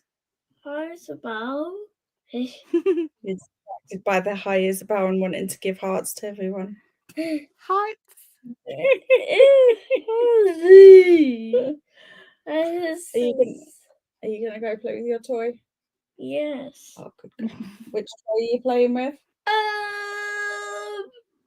Vehicles. Vehicles? Okay. Go find your vehicles. Where are they all? They're probably dotted around all over the place. Vehicles. As long as they're not under my feet, I don't mind. There we go. Sorry about that. Never be sorry. The cutest of the cutes. She is pretty damn cute. Mm-hmm. Oh, I'll show you this because I don't think I sent it you earlier. So when we order from Costa and get coffee, they've started sending like a teeny tiny thing of milk for her. Oh. That's her coffee. Oh. It's just she won't drink anything other than milk or water. So even juice, she won't even. She's like, she looks at it as if you're trying to poison her. See, Wyatt won't touch milk. I'm gonna do? Wyatt won't drink milk. Yeah. So weird. No, I'm just glad that she does because she doesn't eat food very much. So it's like at least she's some level of nutrition. Mm-hmm. Exactly. I agree with Olivia. Don't be sorry. She's so cute. Yeah. It's one of the. It's weird that. I mean, Isabel being neurodivergent, Wyatt being neurodivergent, or as I like to call it, neurospicy. Yes. Neurospicy. I feel like it's. I don't know. I feel like it's ingrained in us to automatically apologize. Yeah. It's that we shouldn't, but I feel like we do. It's like when we had when I was doing sprints the other night, like impromptu sprints, and Wyatt was like kicking off, and it's just like I feel it's weird. I feel bad that I can't that like my kid is screaming. And it's like I mean most parents feel that way when the kid's screaming, but it's more difficult with a neurodivergent child because half of the time you can't tell what's wrong. Yeah. You can't fix it in the same way that you can fix it for children that can communicate it to you. Yeah. Like, I mean, even with Isabel, obviously she does speak, but the level of understanding isn't always there. And obviously, she comes across as knowing a lot, and she does know a lot, but there's also that level of what she actually knows and what she's learned to parrot. Knows what to say in certain situations, but that doesn't mean that she necessarily understands that situation, you know? Yeah. Yeah, So I it's get like, it. so that, and then obviously if she's angry or upset or anxious, that level of communication drops massively because there's too many things going on for her that she doesn't understand. Yeah. So it is hard. No, It is yeah, and I it's get it. in a special way. Hmm. And I think as well, like, I think obviously the majority of people that we come across will be kind and understanding, but then if one isn't kind and understanding, it is to an extreme. So then we're always in that like protective mode of not wanting to like expose our children to that negativity that some people will give. Like it is. Did you find your vehicles? Yes. Where are they? I think your ambulance is on Mummy's side table next to the bed. Yeah, I think it's like Chris had taken Wyatt out for a walk to get him out of the house, like in the summer holidays, and then Wyatt had like a meltdown. Yeah. Like to the point where it's like he's like just like throwing himself and like, you know, like headbutting concrete. Yeah. And all that stuff, like, you know, and like this car drove past and slowed down, and it was just like, you know, the person ambulance. Nice. Nice. Yeah. Nice. Emergency ambulance. What are you going to be when you grow up, Isabel? I want to be just like you. That's not the answer that I was expecting. But I'll take it. Yeah. How you been? I thought you wanted to be a doctor. Dr. Isabel. Dr. Isabel. Yeah. Ah. I think Daddy might be feeling poorly and needs Dr. Isabel. Are you going to take your ambulance and go look after Daddy? Yes. Good job. Well done. And then when you fix Daddy, come back and tell me how you did it. Because I need to. Yeah. Oh dear. So yeah, never be sorry for Kitty's interruption. She's adorable. Yes, very true. But yeah, so a car ended up pulling up at the side of Chris and just being like, "Yeah, okay." And Chris is just like, you know, trying to stop Wyatt from having a meltdown, and like Chris felt so bad because he's like, when Chris came back, obviously, he was just like, I felt like this person looked at me like I was trying to snatch this child. Yeah, because you're not coming across to other people either, and you're just like got that level of paranoia that you wouldn't have in a different situation. Like it is, yeah. I used to get with Cameron when he was little. He would have like her meltdowns are very different to Cameron's in that Cameron would literally need to be, I would have to sit down wherever it was. It could be in the middle of a shopping centre, it could be anywhere. And I'd have to literally sit down and literally bear hug him from behind to hold him still so that he couldn't hurt himself or anyone else that happened to be nearby, because he wouldn't hurt anybody on purpose. That wasn't like a thing. It was Did Cameron have the thing where it's like he hated? Does he hate being restrained though, or did it help calm him down? He was okay with it. Isabel wouldn't cope. Wyatt hates being restrained. Yes, Wyatt hates being restrained. Obviously, when he's like, you know, trying to headbutt the floor or like, you know, punch or like, you know, he has this thing where he like he slaps his like, you know, let it out. he's like, but the thing is, it's like, obviously you've got to restrain them to stop them trying to do harm to themselves, and he will lash out at us as well. Yeah. Like nipping, biting, scratching, all the things. Because that's his form of communication in that moment. Like, yes. But the thing is, it's like when we try and restrain him, stop him like lashing out or hurting himself, it makes him worse because he hates being restrained. Yeah. So it's just like, well, see, and it was the other way, and it would help him to calm down. But also, he had to be facing away from me, because if he had anywhere near close eye contact, that wouldn't be okay. Like, he wouldn't be able to calm down from that. He needed to feel in his own space, kind of thing. Like, I don't know how to describe that, but it does show you it is different for everyone.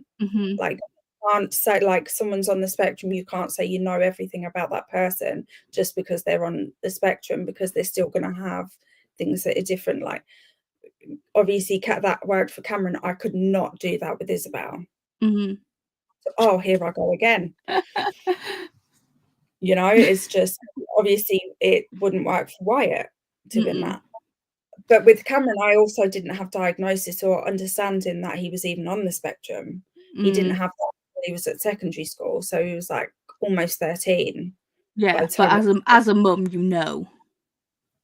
Well, yeah, I knew he was struggling, and I knew there were things that I couldn't understand how to deal with or work out how to deal with. I knew that much, and I knew I was asking for help but wasn't getting it. I was just being fobbed off and told that I was being ridiculous and worse. Yeah, but, I think it's a lot. I mean, it's come on leaps and bounds now, but I think it was also blatantly obvious with Wyatt, because he's 7 and he's still like non-verbal. Yeah. But I mean, I think for people that do speak, and like I think girls especially, it's so much more difficult for them to be diagnosed. Isabel would probably still be non-verbal though if we hadn't had the interventions that we had. Yeah. So, and we had to go private for them, and we're lucky enough to have been able to do that. Most families, I think, can't. My father-in-law actually paid for that. So if we hadn't we couldn't have gone private with Wyatt. But I mean, it's like as soon as we started, because it's like I felt like I'd been screaming into the void for a year to try and get like assessment or whatever.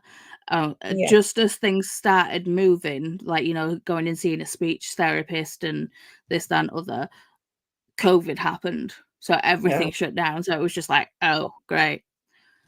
And then obviously when COVID, it's like, when restrictions lifted and all that stuff, there was such a backlog of everything that we had to wait even longer. It was a shit show.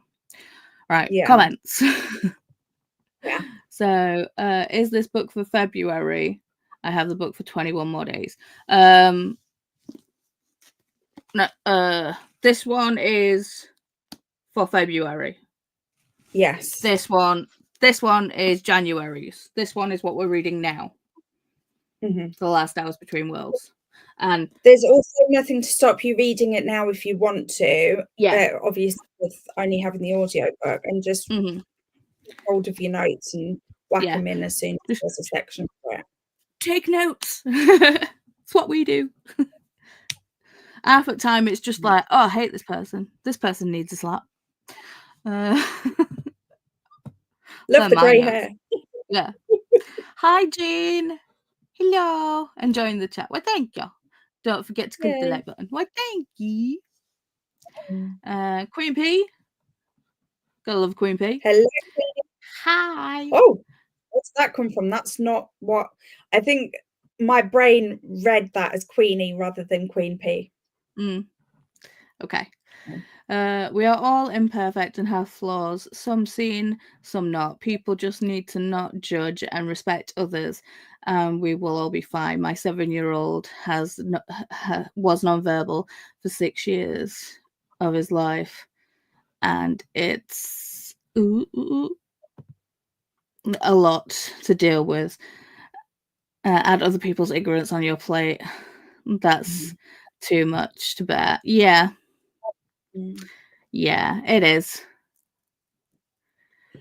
Like, I think as a parent, like, I don't care if you judge me. Judge away. I don't care. Judge my child, I'm not for you. Yeah, I feel like it's like when we're at, and I also feel like when we're out with Wyatt, I immediately have to say to the people, because Wyatt has no fear, no stranger danger, nothing. He will, like, you know, if he will go up to people. It's like when we were shopping for this desk, actually, he went up to this sweet old man. It's like most of the time he will just be like, he'll like kind of like walk up to someone, kind of like inspect them and then bugger off. But this sweet old man, he just walked up to him and he just started stroking his face. Oh. And I had to instantaneously say to this sweet old man, I was just like, instantaneously opened with, "I'm sorry, he's autistic." And it's horrible that we have to instantaneously feel like we have to do that and like explain. And it was such a sweet interaction, and this old man was so lovely, and he was just like, "Oh yeah, my grandson's the same," you know, and it was a really nice thing, but it could have gone completely different. Yeah, some people are just really not okay with it, and it's like, control the child. It's like, control your ignorance. I love the kid content. Yes. It's so sweet. That was the comment. "Oh, you're such a great mum. She wants to be like you. Why are we shocked? Stop down talking when it comes to you." Yeah, that won't happen with Hermit. No. Self-deprecating to a fault, I think you'll find. I think there's some things I'm really vibing with myself at the moment. Like, I'm really happy with like how I'm learning about editing and stuff like that. I think I'm doing a good job, and like, I am getting better at knowing my good things. It's just my bad things I really, really hate. Stop talking about my friend like that. Thank you, Chris. No need to apologize for kids. We all have kids. Or if not, know that ladies that run these channels have children. So that's it. And I get it. Yeah. Thanks for the book check. Gotta head out. Okay, bye-bye.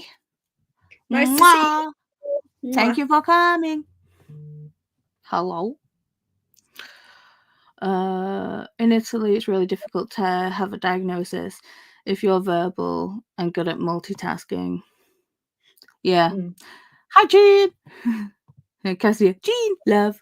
I'm waving. Hi, Queen. Hi, Jean. Hi, Queen. Hello, Cassia and Olivia. Good to see you. Oh, my arm's doing that thing again where it's just aching. Owie. That's what, you know, like, because I was sick last week, I've still got it, whatever it is. But it's like that feeling you get in your muscles when you've got flu, but only from here upwards. So like my neck and shoulders are so painful. It's unreal. Like, I'm literally relying on painkillers and heat lotion. See, I think I must have just slept funny, because the laptop is at an angle. It's like my feet, my legs are under the desk, but I'm kind of turned a little bit, and I think it's just like twinging it right on the No, Queen saying hi to Olivia. So the book poll for this one, to choose this one, is still up. This is the February. What is most likely the February book? But we are currently reading Last Hour Between Worlds this month. But the links to the Goodreads and the Discord, where all the information and all the things happens, is in the information boxes down below. Also, link to Laura's channel as well. Oh, thanks. You're always in my info box, baby. Can't get rid of you. You're always in there. Currently reading The Ashes of the Star Curse King at 4%. Ooh. I hope you're enjoying it.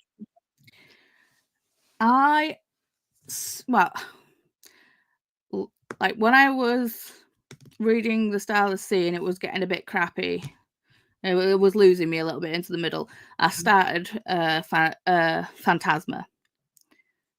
Oh, that's a good book as well. Yeah, but I got to chapter 3 and put it down, but then I ended up picking it back up again this morning, like 4 in the morning. Yeah, I just started from the beginning again. And it's like and then just plowed through. I think it's like I'm at 71%. I think I read it. Yeah, bearing in mind my mum came over today and we sat and watched Traitors all afternoon. Yeah, I still haven't watched any of that, you know. I know. Did you watch the first couple of seasons? No, I haven't. Literally, have never watched any of the Traitors ever. I told you, I genuinely don't watch TV very much. Like, and when I do, it's like Schitt's Creek, Brooklyn Nine-Nine, Friends, and I just have them on repeat. I've just finished my Schitt's Creek rewatch, and I've started my Brooklyn Nine-Nine rewatch. I'm on season 2. My Nine. I've got a Schitt's Creek book right here, and I am planning my what do you call them, memberships, and they're Schitt's Creek themed. I'm literally having so much fun planning it all, and like maybe nobody will join, but like I'm having a blast even just thinking about it. See, I don't think I'm gonna end up doing memberships. Oh no, yeah. I mean, something I might look into down the line, but I think it's just a case of like, you know, if you want to support me, you can like do a sticker or a super chat or whatever. Yeah, I've turned them on now. Well, Matt turned them on the other day because he was like, "Have you?" Because obviously all these things are like available to us now since hitting good, but like they're available, but also new and scary. It's like, what do these do? What's this? It's like when I looked into my YouTube studio, like I did like the paperwork earlier, as I was saying, to do the tax forms and stuff. Yeah, because I was just like, I'm part of the YouTube partnership program now. I'm like, what the hell? What's that all about? I could get paid for doing YouTube, for talking with my book friends. It's like, whoa. Yeah. I'm living the dream right now. Considering like when I started my channel less than a year ago, like it'll be a year on the 4th of February. Yeah, and there's me that's like been doing it for 9 years. The point of that was like that when I started it, it was literally like my only goal was to make friends. And in the space of less than a year, not only have I made friends, but like friends that have lasted more than a few weeks, that actually want to spend time with me, like friends that you've met in person, friends that I've met in person. And all of this, I can like build it and like, okay, I'm not going to make a huge amount of money out of it, but like if it can pay for itself at some point, like, that would be amazing. YouTube has never been about the money for me. I mean, if people want to give me some money, I ain't gonna turn them down. But it's never been about the money for me. It's more about hanging out with my friends. Yeah, definitely. So that's always going to be like the heart and soul of it. Always. Because I loves you guys. All right. Well, the end is what us were expecting. Yeah. Tangent. It wouldn't be me and you live if we didn't go off on a tangent. Hello. That's happened at least once. Or 5 times. Let's be real. Jean is loving it. You were right. I needed to read six Scorched Roses. I'm glad that wasn't just like in my head. Okay. I still have to read it. I love the serpent. I'm wrong. The serpent and the novella. Is Mm. that the Serpent and Wings of Night? Yeah. See, I've read the first book. I haven't read anything else. Yeah. I do think, like, for me, I've really enjoyed, like, overall as a whole, I'm really loving it. Mm-hmm. But there are like peaks and troughs within the series. Obviously, I guess that's just standard for any series, really. But for me, the novella is the shining light. That for me was amazing. Yeah. Loved it. Jean, I loved the first season of the UK Traitors. The American not so much. Yeah, I mean, I thought I'd like the American one because I mean, obviously they've come to the UK. They're using the same castle, and I love Alan Cummings, who's the presenter of the American one. But Yeah. I watched like the first episode, possibly part of the second one, and I just couldn't vibe. So I was just like, it's the UK or not. And to be fair, I think Brittany's the same. I mean, Brittany's Canadian, but I think they watched the UK and then they were like, "Oh, American Traitors," and it's just like it's just not as good. Yeah. I've heard a few people say the same thing, and it's like, yeah, okay, so the UK one is the place to be. Yeah, they're all on the iPlayer, so yeah. I might suggest, because me and Matt have been thinking about starting a series together, like a new series that we haven't watched before. So maybe it's going to be that. Give it a go. Yeah. See, when I do Heart Hands, I feel like it looks weird. Oh, it probably looks weird for me too, but that's just the most comfortable way for me. So to me, the heart looks better when I do that. So I have to really think about it when I do that one. I don't think my my hearts doesn't work with that way for some reason, but it will work with that one. Can you do that one over your eyes?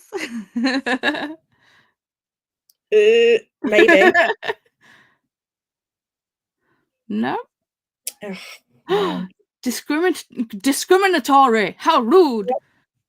See? No, won't Sorry, do that. mine won't even do it. The novella is so good. It is.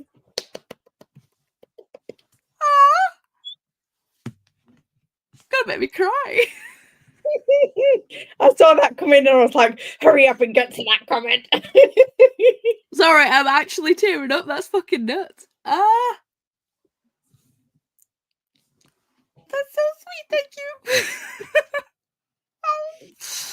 Oh, it's the little things. Oh, love you, Jean. Hug. Oh, I'm wearing water activated liner. What are you doing, Jean? This is what I'm like this is what I'm thinking. Like, mine's switched on, but nobody's like done it yet. Done a super. Oh no, that's not true. Matt's done a super sticker. That's how I knew it had been turned on. You make my eyeliner come off. Look, purple. Do it again. No, Don't do it again. Don't do it again. Don't do it again.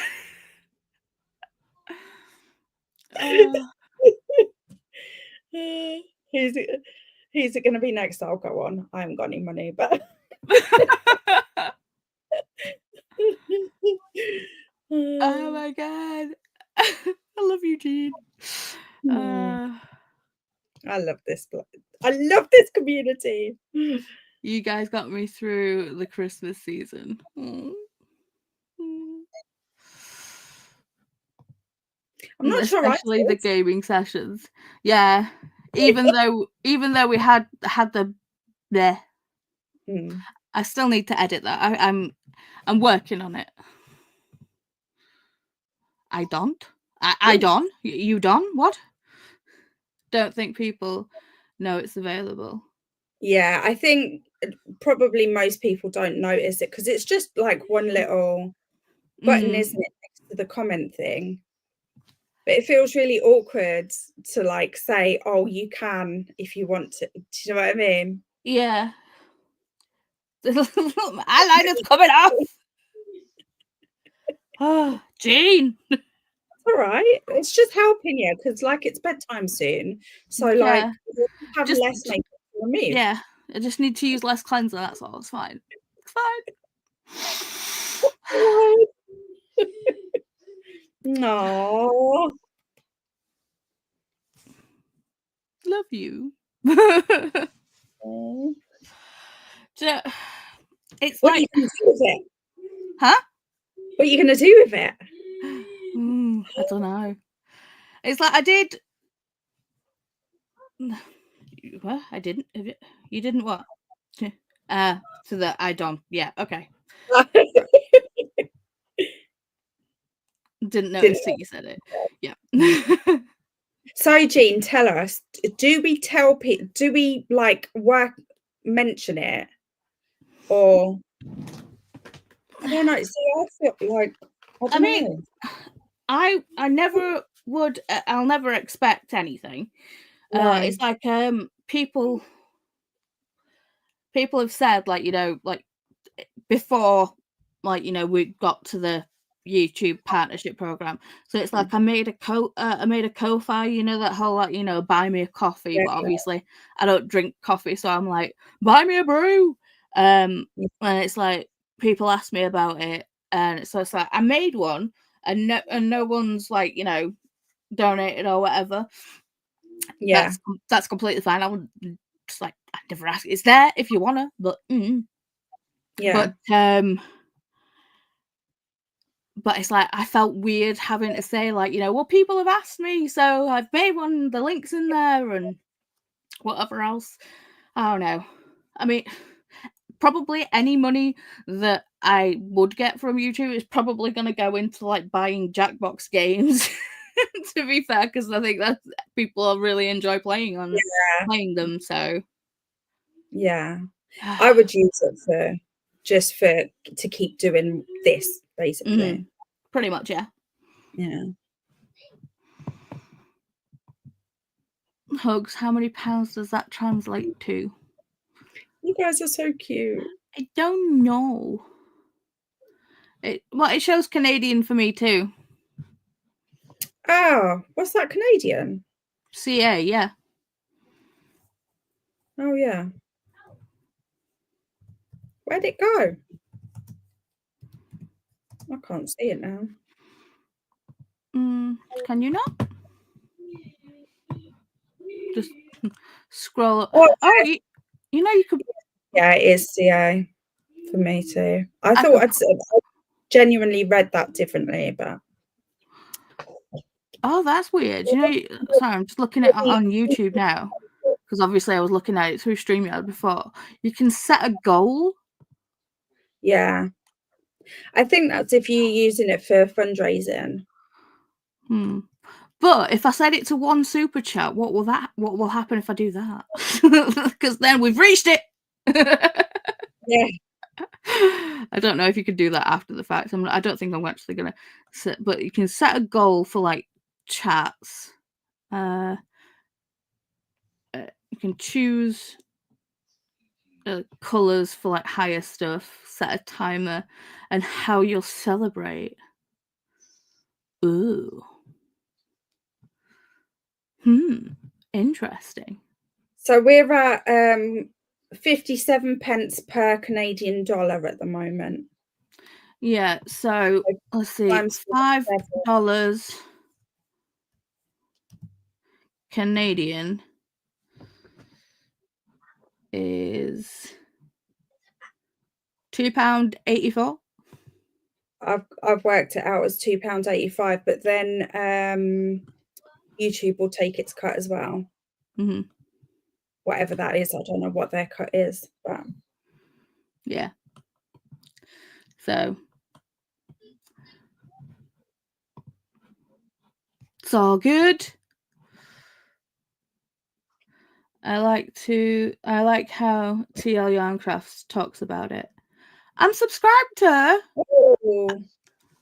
oh, Yeah, because they have like the whole thing of like, because they have the Ko-Fi thing, and they say like, you know, that if someone buys them a Ko-Fi, they tend to say like, you know, they'll be talking to the camera, and they will like hold up their cuppa and be like, this, I'll be having this brew with this brew's donated by so and so, and well, you know, that's cute. yeah. I'll definitely check them out. Thanks, Jean. I feel like you might have mentioned them to me before. Actually, I feel like they're the person that introduced me to Tunisian crochet, and how I was like, I want, and that's how I made the like teal hat. It was Tunisian crochet. Ooh. Because I saw it on their channel, and I was just like, ooh, that looks good. I've subscribed. Oops. Oh no. Oh no. And Tunisian crochet is, I think it's just as easy as crocheting, to be fair. Because you still only have like the one hook, but it's just like it's like a knitting needle length, but it's got a hook on the end, and you basically do a forward pass and then a backwards pass. Okay, but you're telling someone who can't crochet that it's easy? You can crochet. You've done it. I haven't. You just not. You did. You did it for the hobby thing, didn't you? No, that was knitting. Was it knitting? Yeah. I am waiting for that series is starting back up again next month, and I'm just waiting for someone to say, I think you should crochet. I'm kind of okay with it, to be honest. I do want to try again, because it has been a few years since I last tried, and you never know. I taught my best friend to crochet. They're left-handed. I taught them how to crochet right-handed, and they still crochet right-handed. Fair enough. But you're right-handed though, aren't you? And to be fair, Jean teaches people how to crochet as well. So I have lots of people around me that could teach me. Mm-hmm. But to be fair, I taught myself when I did my back in, and I was like laid up for 2 years, and I was just laid there on my back, and I'm just like, I need to do something. So with YouTube, I taught myself how to knit and crochet. Yeah. Had a lot of freaking downtime. To do all of that as well, and she was had some similar health conditions to you, so it was what got her through when she couldn't do much else. Yeah. If you need any crafty help, I'm always here. Yeah. Same, Jean. I regret saying that, Jean. Just saying. Ooh, maybe we could start like an online, like, you know, an online crafty session. Yeah. And we call it Stitch and Bitch. We could. We'd have to star out the I and the T though, because YouTube. Yeah. Cogs are turning. So it's like, you know, instead of reading sprints, it's crafty sprints, and it's a Stitch and Bitch session. I like it. I mean, I'd come along, and even if I'm not crocheting, I can do other things. Well, to be fair, I tend to listen to audiobooks when I'm crocheting anyway, so I'll still be freaking reading. Yeah. Definitely. Can I have a little craft circle on the internet? Let's do it. I mean, I know, like Nicole does crafty sprints, and they have their crafty channel and all that stuff. But you know, Nicole's sprints are often at a time that I can't make, though. So that's same. the downside. Yeah, same. I would be in so much more of Nicole's stuff though, because I like her and Cody's sprints. I like Nicole's sprints on her own, and I like well, I just like Nicole's videos and stuff. But just time zones sucketh. They do. And the thing is, when I try and acclimatize to like American type like time zones, it kills me. It completely like shifts everything, and then I can't function as a parent. I mean, I hardly do the brunt of the work now. Chris does it all, to be fair. But, you know, I do like to see my children at some point. Well, you're there, though. You're physically there, even if you can't physically doing, like, active stuff, you know? I know, but I think that's one of the main reasons why I'm wanting to get, like, the day bed down here, because a lot of times I'm in bed. Yeah. And I'm upstairs, so it's like I'm wanting to be able to be downstairs so Wyatt can come in and hang out with me. It's easier for him to just, like, you know, walk from the kitchen into the library. Like, you know, it's just so. Definitely. So I managed to get 5 people at work to produce squares for a granny square blanket. Yay! Decided that I'm going to sprint for the first time on Thursday the 14th. Ooh, hang on, calendar. I think Is it already suggested, Livia? Is it already up there? Because I know, Livia, you're like an hour in front of us UK time. But time zones are hard, yeah. Yeah. So I know whatever time it is for us, like Laura and I know that it'll be an hour in front. So it's like 11. It's like 11:15 for us. It's midnight midnight for you right now. So this is why I tend to sprint 11 a.m. my time to 6 p.m. at least my time. Although that's stretching to 7 now, so that I can choo everyone over to you on a Mondays. Now that I can. It's a good job I had it switched on, to be fair, because I didn't see your message until after. No, like luckily it was the same with Dee Dee. Dee Dee must have her settings right so that I can send people to her as well. But 6 people are still trying, but I'm telling them to be patient with themselves. It takes practice. Yeah. I think that's what I've lacked in the past is patience. Right, 14th. I don't. Nothing is in the calendar for the 14th. I've got a telephone appointment on Monday morning at the doctor's. I've got reading sprints on the Monday, but on the hang on, you say Thursday? Because she did, but it's Tuesday because she said earlier. It's Tuesday the 14th. Yeah, it'll have been spell check probably deciding that it's Thursday instead. But even if it was Thursday the 16th that you meant, I'm free then too. But bridesmaid dress shopping on the 18th. Woo! My bestie's getting married in August. Thank goodness I don't ever have to be a bridesmaid again. I'm maid of honor, so I think everyone, I don't know. I guess I actually find it hard to know like who I'm close enough to that would ask me. Do you know what I mean? And actually physically close enough as well. Because obviously everyone lives quite far away. The closest is you, then Dee Dee,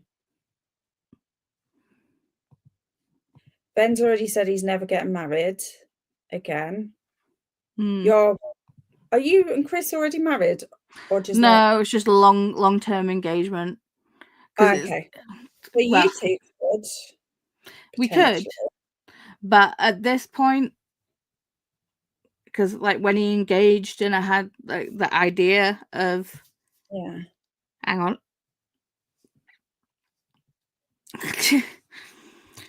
the picture in my mind of hang on. I've accidentally set her off again. Yeah. My face is allergic to things.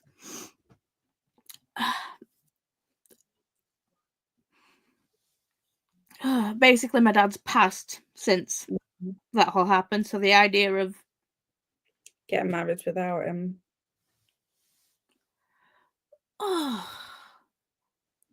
Too many emotions on this live. What's going on? Sorry. It's alright. I should have clicked on, really. It's alright. My brain was not engaged. It's all good. Tuesday works for me, 9 a.m. UK. Yep. Good. Yes, autocorrect. It's Tuesday. Oh, Jesus. Yeah, that's when I start getting the Americans and Canadians joining. Well, speaking about like doing more sprints and stuff, I'm getting, because obviously I was using Chris's laptop, and then when Wyatt came in and spilled an entire cup of tea over Chris's laptop, I ended up having, I've kind of like commandeered Bram's laptop for sprints. Yeah. But I'm getting a new laptop because it's like Magnus is my like, you know, very, very old MacBook. He's so old. He's amazing. It's what I do my editing on, but he's temperamental and doesn't like to host Streamlabs. Okay. So trying to do the whole like games and stuff while we're doing sprints is a no-go. So that's why I've got to use Bram's laptop. But I've got a laptop coming again at some point this week. So it says it's going to be delivered within 5 working days. Mm-hmm. So, yay! And Chris is just like, well, you've got 2 laptops now, and I don't have one. And I'm like, it's fine. To be fair, he's using my PS5 more than I'm freaking using it, so swings and roundabouts. Maybe I'll do 10:30 because 4 a.m. EST is really early. You've got to do what works for you, Olivia. I mean, trying to include everyone, you'll go insane. Yeah, you'll just go round and round in circles constantly. Just do what works for you. Saying that though, 10:30 on Tuesday, I will probably still be in the doctor's. So I can't be there, so you'll have to change it. No, I'm joking. But I know that at the moment it's harder to do sprints in the afternoon for me.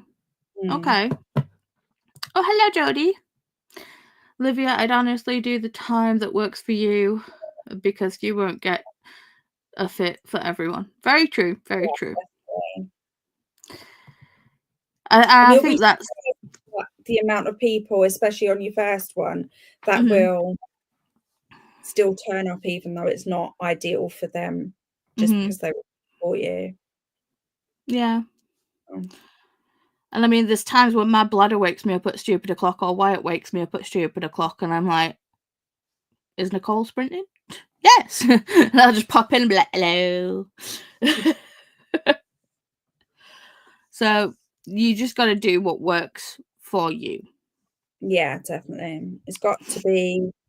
And like with when you're making YouTube videos, do videos that you want to make. Yeah, because you've got to think as well, like you can put a video up and no one might watch it. Mm-hmm. You've got to still be like, okay, it was still worth doing. Mm.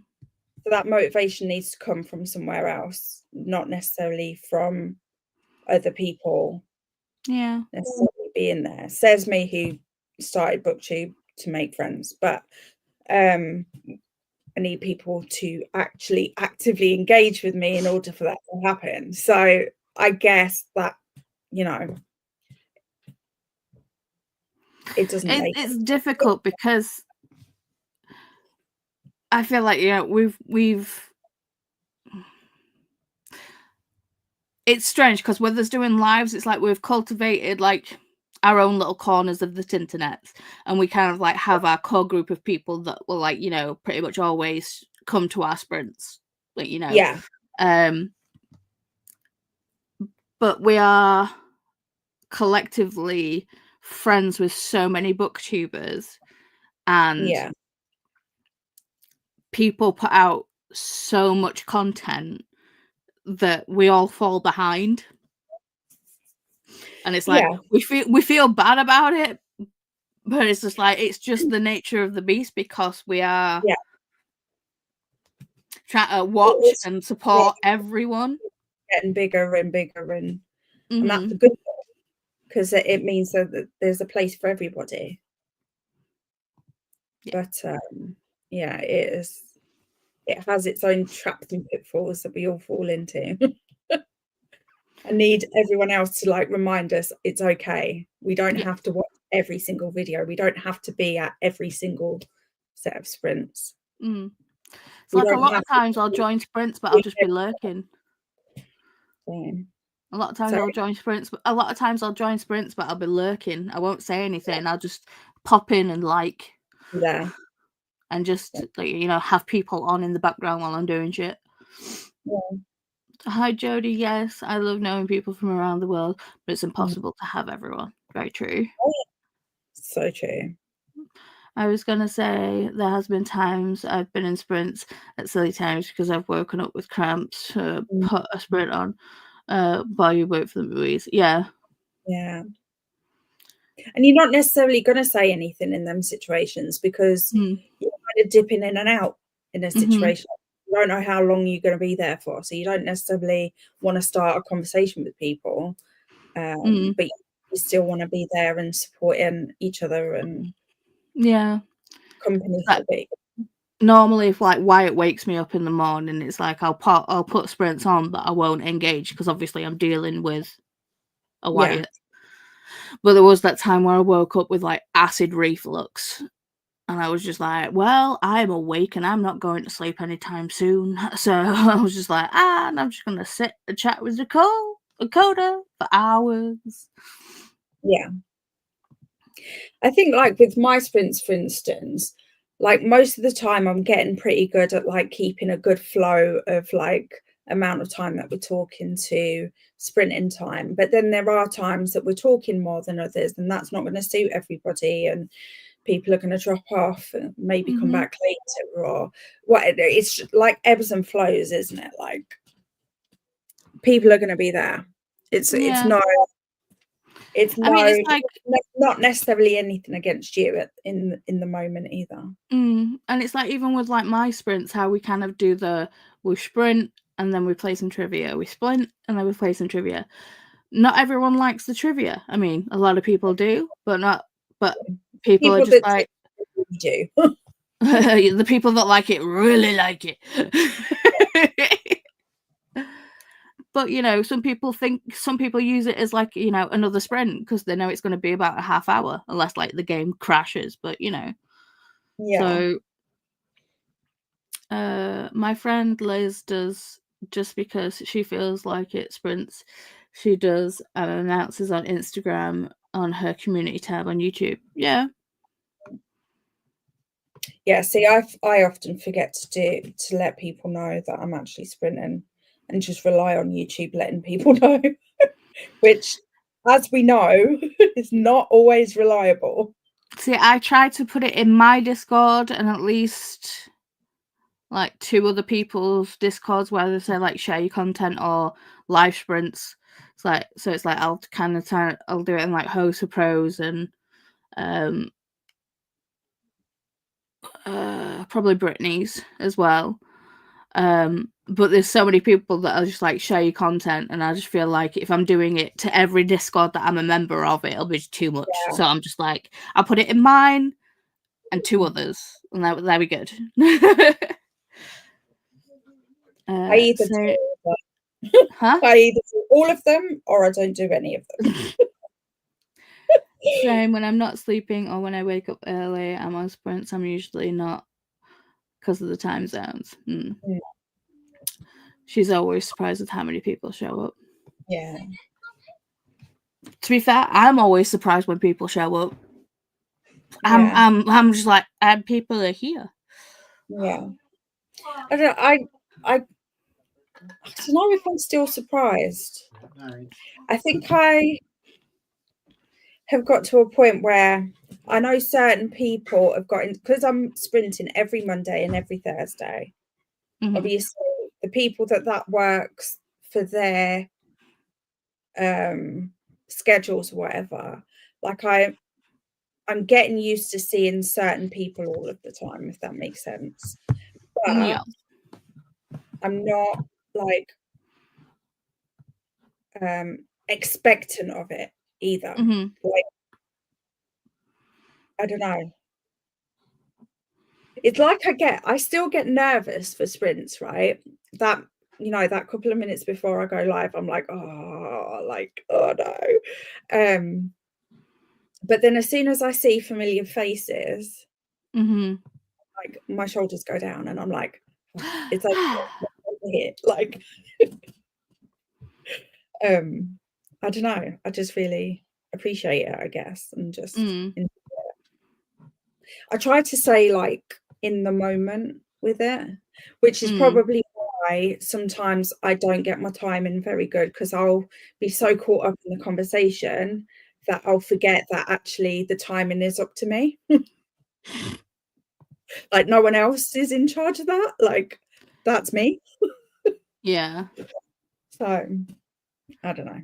There's the person who's literally been talking for 2 hours, 22 minutes. Pretty consistently.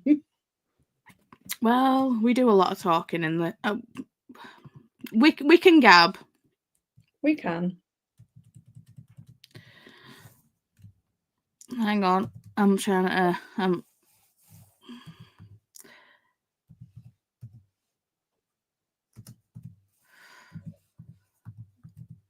I've got everything else. I might as well. There we go. Just move it up.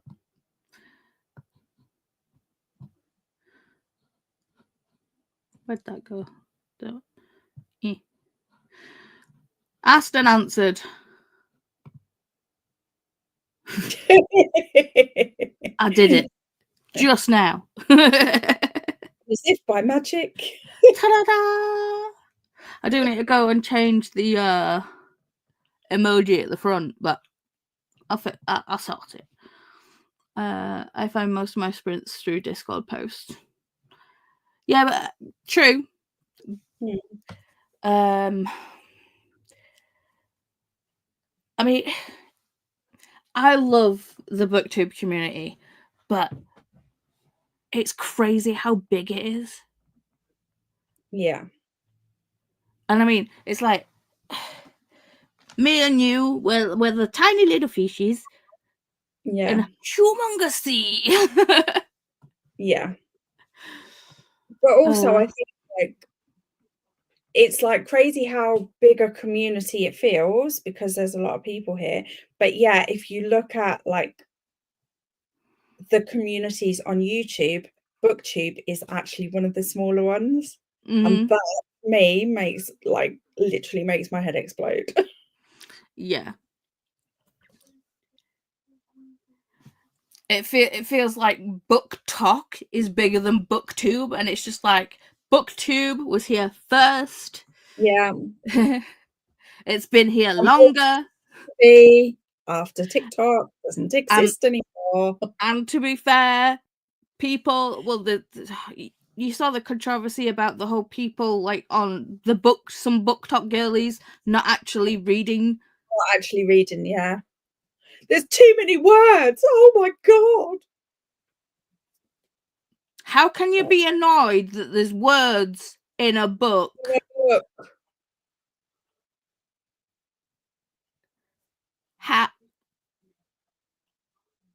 I honestly thought it was satire because I'm like, this cannot be real. do you know what? I reckon the first person probably was satire, and someone else has watched it and thought, oh, that's good content. Look at the amount of views that's got. I'll do that.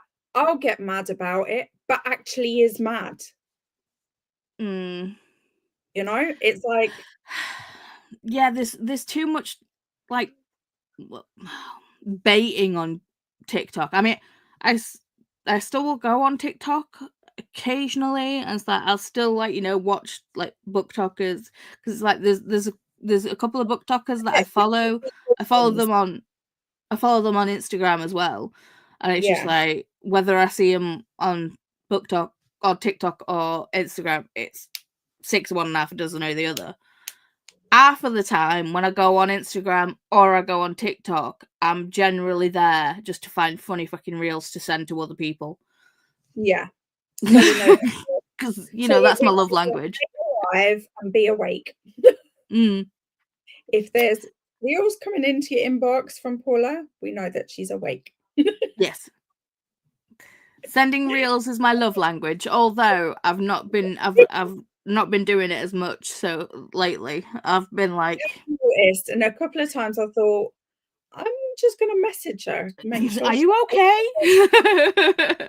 And then literally the next second I've got something from you and I'm like, okay, it's fine. She's fine.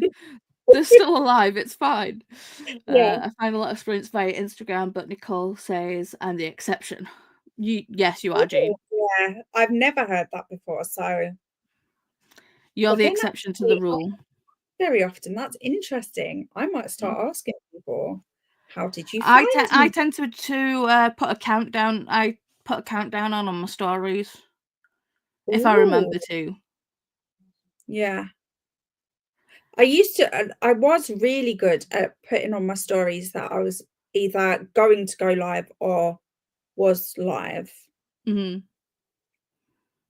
But I've kind of got out the habit of even doing that now. I probably shouldn't I? Yeah, I mean, to be fair, right? I took like 3 pictures of myself. So superficial here. After Monday's live, after sprints, because I had like the black eyeliner with like the lime green the thing, and I was just like took a picture of the eyeliner because it looked baller, and then I was like obviously cleanse the eyeliner off, and I took a picture with like Batman face. Yeah. And then took a picture of me fresh faced, and I was just gonna be like, the power of a good cleanser.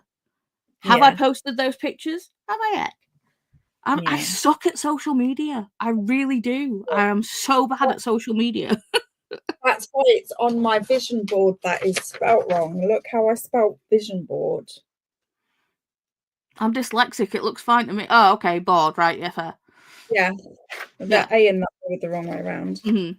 I didn't notice until after I printed it out. So, but yeah, I've literally got keep learning about editing. That's not going to show very well on the camera, is it? But keep learning about editing social media and spreadsheets because they are all things that I should know about.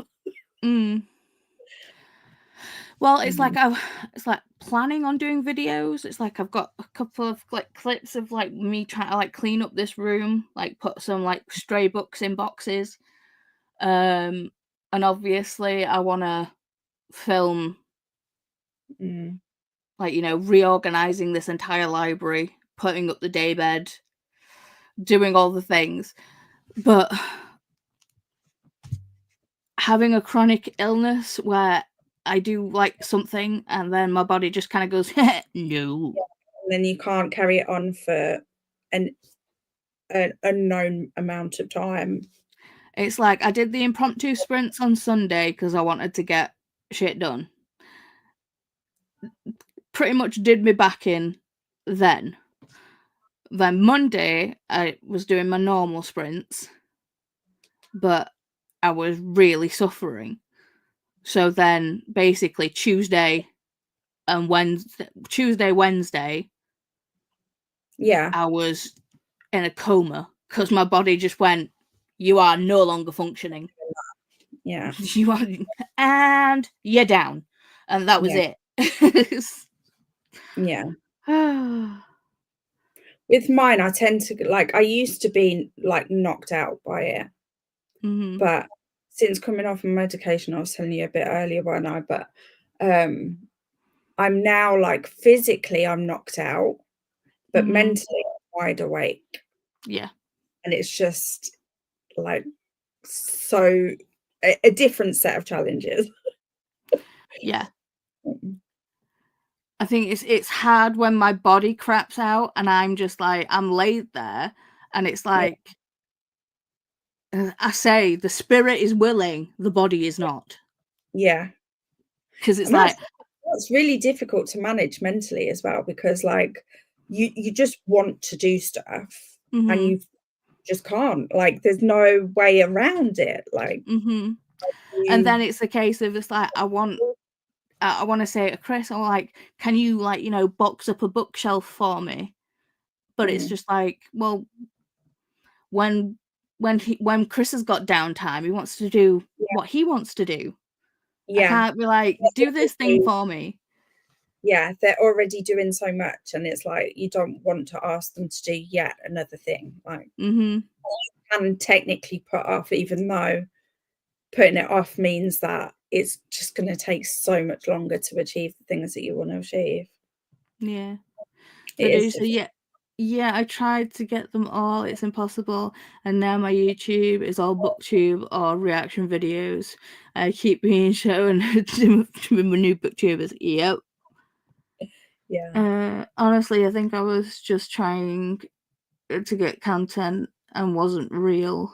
I mean, I do admit I do like to read books with shorter paragraphs, but I don't get angry by big ones. You just need to read other books. Yeah. It's just like, you know, some people don't read fantasy. That's completely fine. Some people don't read sci-fi. That's fine. But you can't get angry about the amount of words in a book. Can you say that again? And I prefer books that have shorter chapters, but that doesn't mean that I get mad at the books that have long chapters. It's one thing that bugged me about the Starless Sea. It didn't have any chapter names. Yeah, it didn't have chapter numbers. That is an outlier for me to be into a book. As much as I am into that book, it is an outlier for me to like that sort of setup. And the interludes, I don't always like interludes in books, but I love them in the Starless Sea. But it's rare that I like them, that I've liked them in other books. Who knows? I think because the interludes in the Starless Sea kind of gave you a more overall picture. Yeah. And I think like for me, like I clicked on quite quickly that these interludes weren't like just whimsical stories. They were leading to something. Yeah. I think a lot of times people don't necessarily click onto that because it isn't that obvious. I think I was just lucky that when I wanted to read it, I happened to click onto that. Do you know what I mean? Yeah.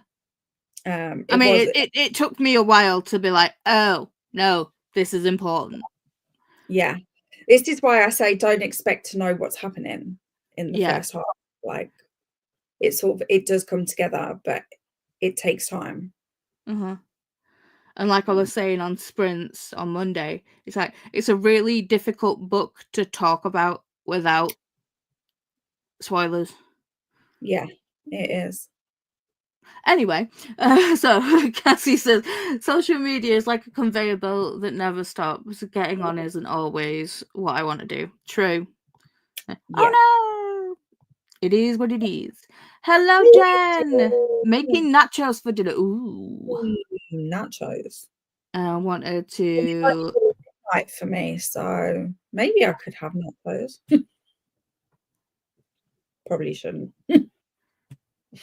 We had a late tea, so I'm not hungry right now. Normally, I've been really bad with like late night snacking and stuff, but I need to stop it. Yeah, that's already gone to bed, so my chances are still to none. Cassie saying hi to Jen. Olivia saying hi to Jen. Hi. Zodiac Academy had 2-hour-long chapters, so basically, 60 plus pages. It was a little bit of a slug at times. It needed to be edited. Yeah. Ooh, I'm glad you said that, Jean, because I'm hoping to read Zodiac Academy at some point. See, I need to read Zodiac Academy. For whatever reason, I've got Zodiac Academy 3. Oh. But not the first two? Nope. I've got that one of my mangas. I've got the fourth one, or the fifth one. I can't remember. No, I think the series is called number 5, and I've got the 4th edition, the 4th book in it. But I haven't got To be any. fair, not last year, year before. It's so weird that we're in 2025 now. But yeah, not last year, year before. Asma bought me some manga for my birthday that were in my wish list. Yeah.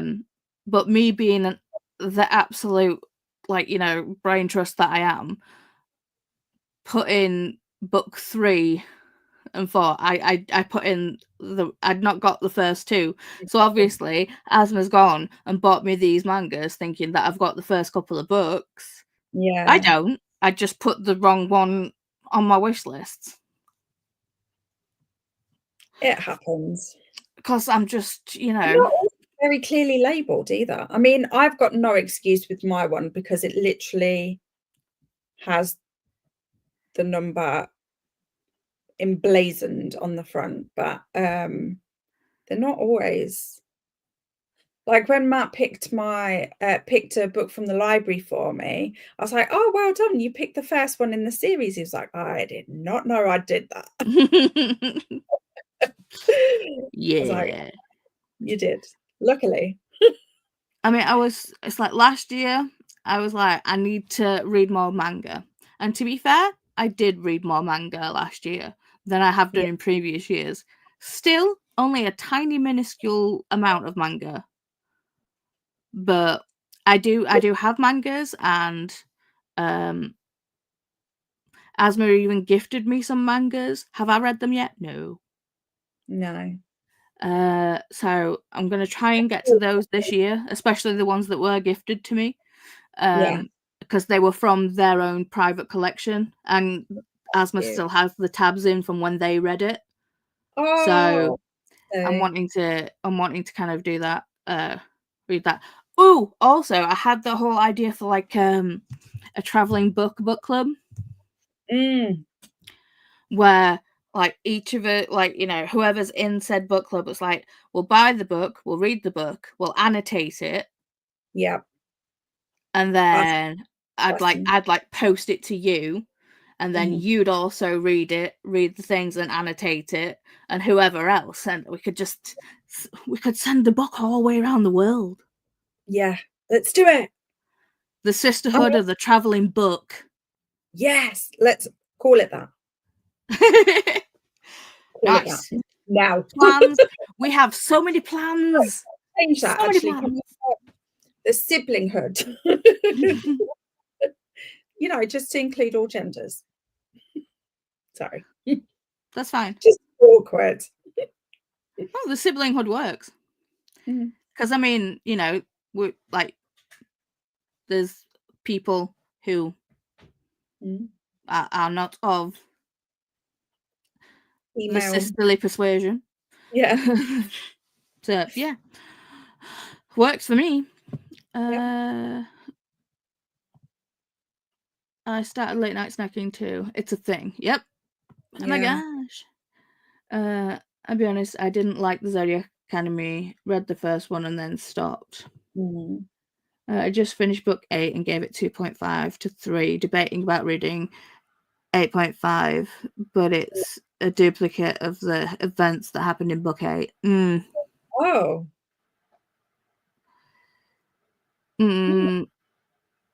Maybe not.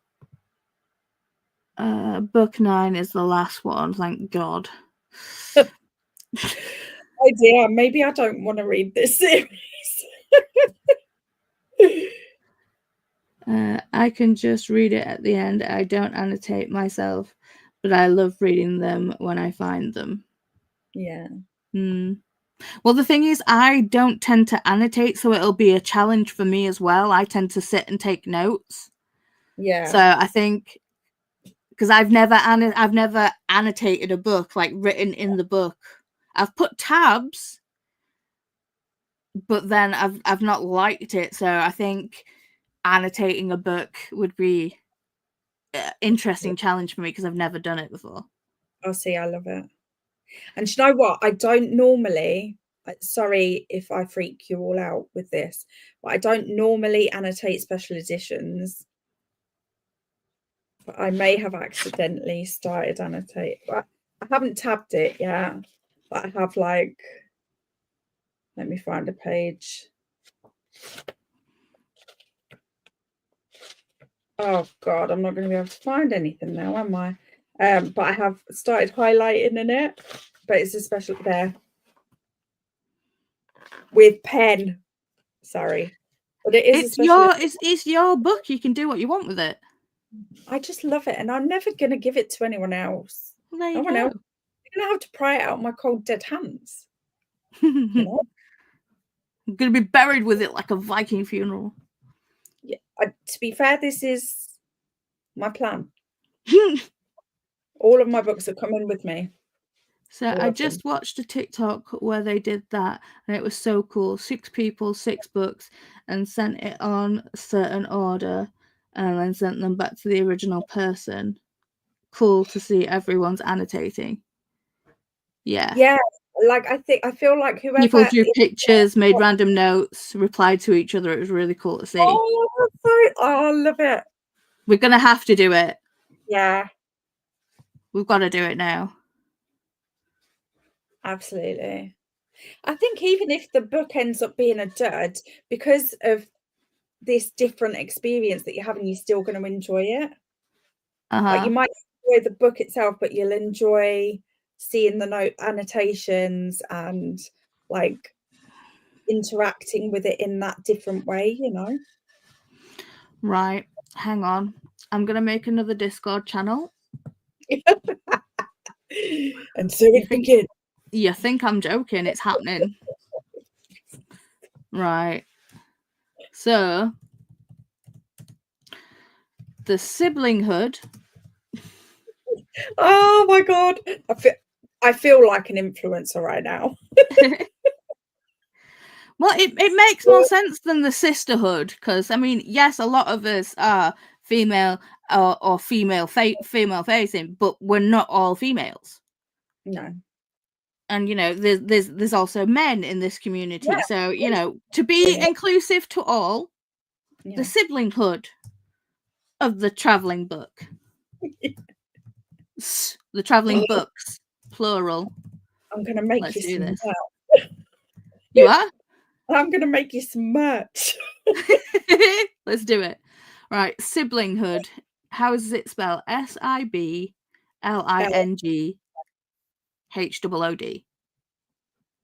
Yes.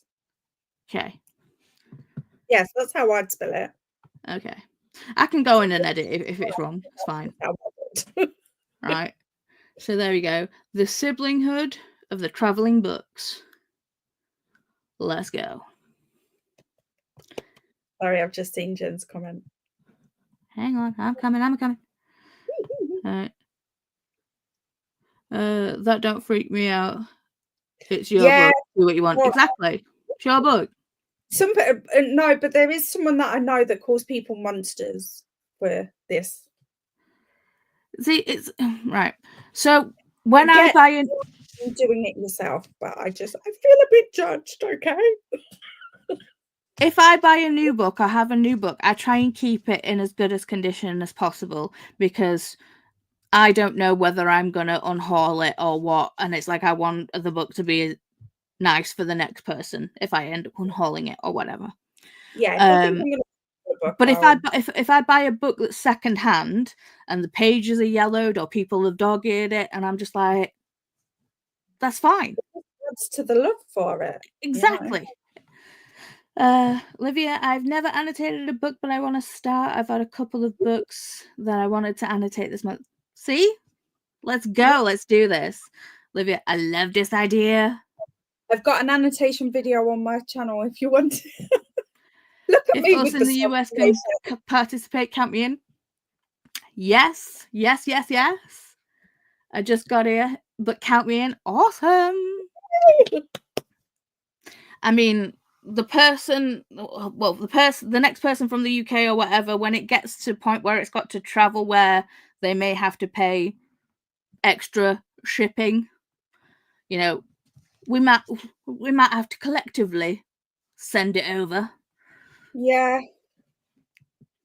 But, or like if any of us are in a situation that it's like we can financially do that, maybe put us in the position where like I can afford technically to send further afield. So well, maybe to be fair, Jean did just give me the super sticker of £2.84. So I'm on the way. I'm on the way. So we're doing it. So yeah, if you want to support me in any way, it's just so we can like send books out into the world. send books around. Yeah. My favorite is use cookbooks with creative notes written into recipes. Yeah. Oh, I bet that's nice actually. To me, only time I have a problem to me is if it's a borrowed book. You do it. Yeah. If you borrow a book, they need to, yeah. And oh my god, I borrowed a book from my friend Craig, and my dog at the time ended up chewing it. So no. I bought him a new copy. Yeah, well, I mean that's just an accident. That could happen to anyone. But some people don't. They just return it in an absolute state. I've seen people that just return books.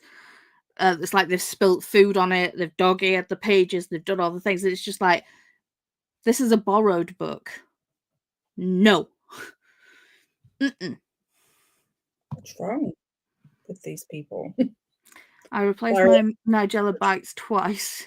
One got lost, one got disheveled from too much use. Third copy I got made me laugh with all the personal annotations. I love that. You're gonna make me cry again.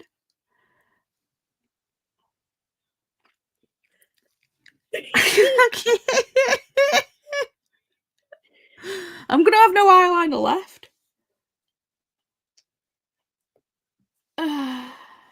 Stop it. But no, like, accept this as a lovely gift. Like, I do, but it's one of those where it's like I'd never expect it, and it's just. Well, no, but like it's just a sign of who you are as a person, how appreciated you are. Like that, if people can, they will. Oh, shut up. I don't take compliments well. Which is Matt. Joking. I know. I'm just teasing. Yeah. Thank you, Cassia. That's lovely. Yeah. Yeah, I certainly don't mind fronting anyone sending overseas to me. It's all good. So I'm gonna have to figure out how to do like a sign-up sheet. Yeah. And then you're gonna pick the book as well. Yeah. Oh, that was Well, my I think jaw. everyone that signs up, I think, because I think with the one that Jem was on about, I think I saw this. I think that's why it's kind of still in the brain box. I think I saw it somewhere, and that made me just go, "Oh yeah, we just did that too." I think there was like 4 or 5 people that did it, or you said there were 6 people. Jen said there were 6 people, and I think each person picked a book, Right, and just did it. Yeah. Rotation. So I don't know whether we should. I think we should start with one book and see how it goes. You know what I mean? Because if we have your style of thing, no, I've just finished it. We're not doing that again. Out of this community before long. I am joking. I promise I won't. Maybe I should do it and start it with Ready Player One, because you still need to read it. I mean, I'm and happy it's one of my favorite books. It's sci-fi. It's 80s themed. I'm down. We shall see. Just don't have it yet. Mm. That's all. Well, you won't have it. I'll buy it. Oh, I'll buy yet another copy, and then I'll like annotate it and then send it to the next person. Yeah. And then, you know, that person will then annotate it and send it to the next person. So I feel like I need to figure out how to do a sign-up sheet. Yeah. And maybe make it so that me and Jen are the ones posting to each other. Because I think so far out of the people that have said they want in, Jen is maybe the furthest. I'm trying to think. I think so. Well, where are you based, Jen? I mean, Cassia's NYC area. Olivia's in Italy. Sorry, Cassia. I thought you were UK for some reason. So both Jen and Cassia are America. Did Jean say? I can't remember if Jean said they wanted him, but Jean's Canadian if she did. Yeah. He is Italy. So yeah. But then again, it's like other people. I'll like mention it on sprints on Monday as well, because there might be other people that want to join in. You can mention it on yours as well. Yeah, definitely. Our Laura's right. Take the good things too. Take it. Sorry. I'm just sitting here in the glow of being right. Is that your smug face? Is that your smug face I see? Very smug. Smug, smug, smug. I mean, it's the least I can do for all my free murder hotel stays. I mean, fair. It's on my TBR. Ooh. I'll see if I can find the video and send it to Hermie. I think starting with one book is perfect. Yeah, because I think if there's too many books going around at once, we'll lose track of where they are. Especially if a lot of people are wanting to join.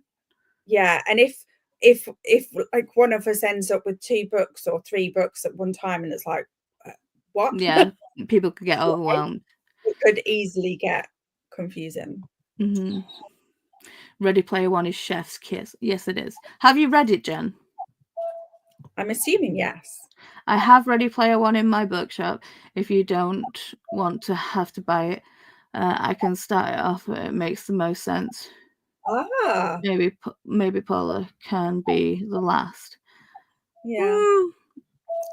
I'm happy to buy it again. And to be fair, Ready Player One is like one of my favorite books of all time. So yeah, I'd happily be buying it and starting it out and setting it off. So I'm good with that. It's all good. And I feel like because it's one of my favorites, I want to swear words in for us all. That's what it is. I'm such a potty mouth. Yeah, if you don't like swear words or you get easily offended, don't sign up. Don't do it. Save yourself. Hermit, you're a Jen, I love you. I loved Ready Player One. The book was such a disappointment. Gee, no. You're telling me you like the film more than you like the book? What? Jean. Is this possible? Jean, sweetie, baby, honey, I don't know if we can carry on being friends. You've just devastated Paula. Oh, can you see something in my back? It feels oddly knife shaped. Ow. Ow. Jen is in North Carolina. Okay. Yeah. And Cassia is NY, Long Island. I need to visit Cassia just to go to Long Island. Just so I can say, like, you know, Long Island, I'm where Percy Jackson lives. Well, basically Camp Half-Blood, but yeah.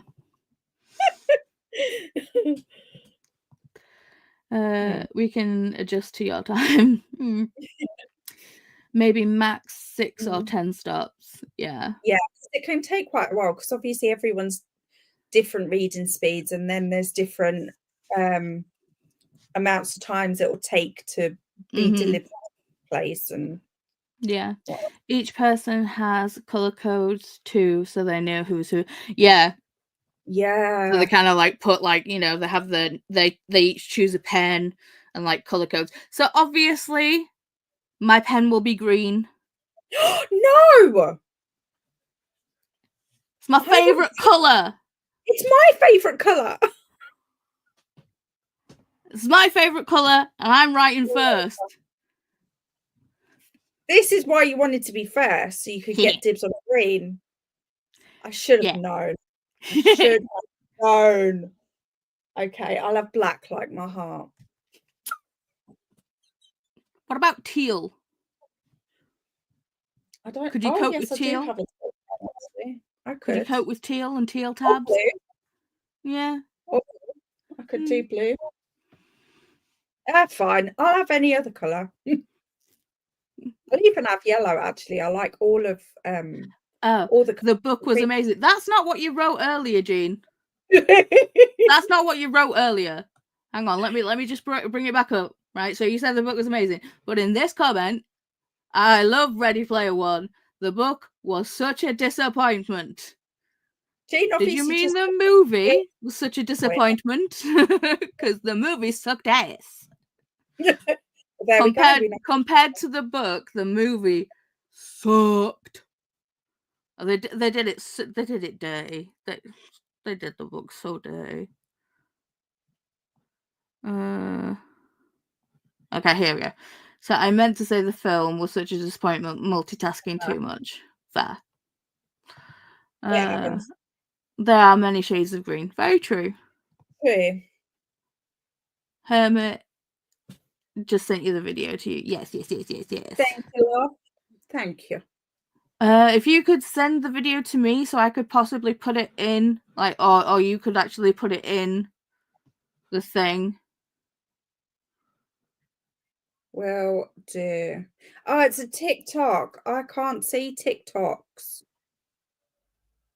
They won't let me see them for some reason. Have a look for it on Instagram, because they probably put it on Instagram as well.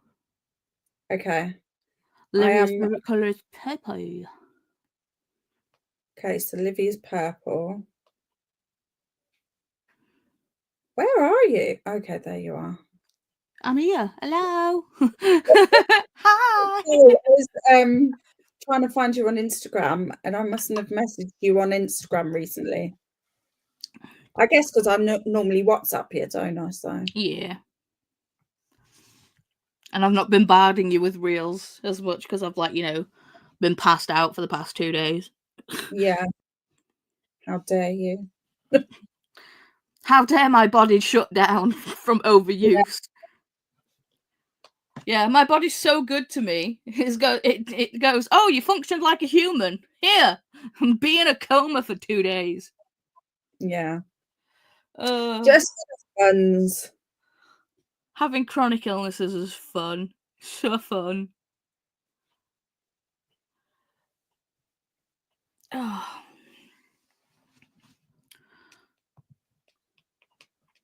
I love being me, but I really wish my body worked.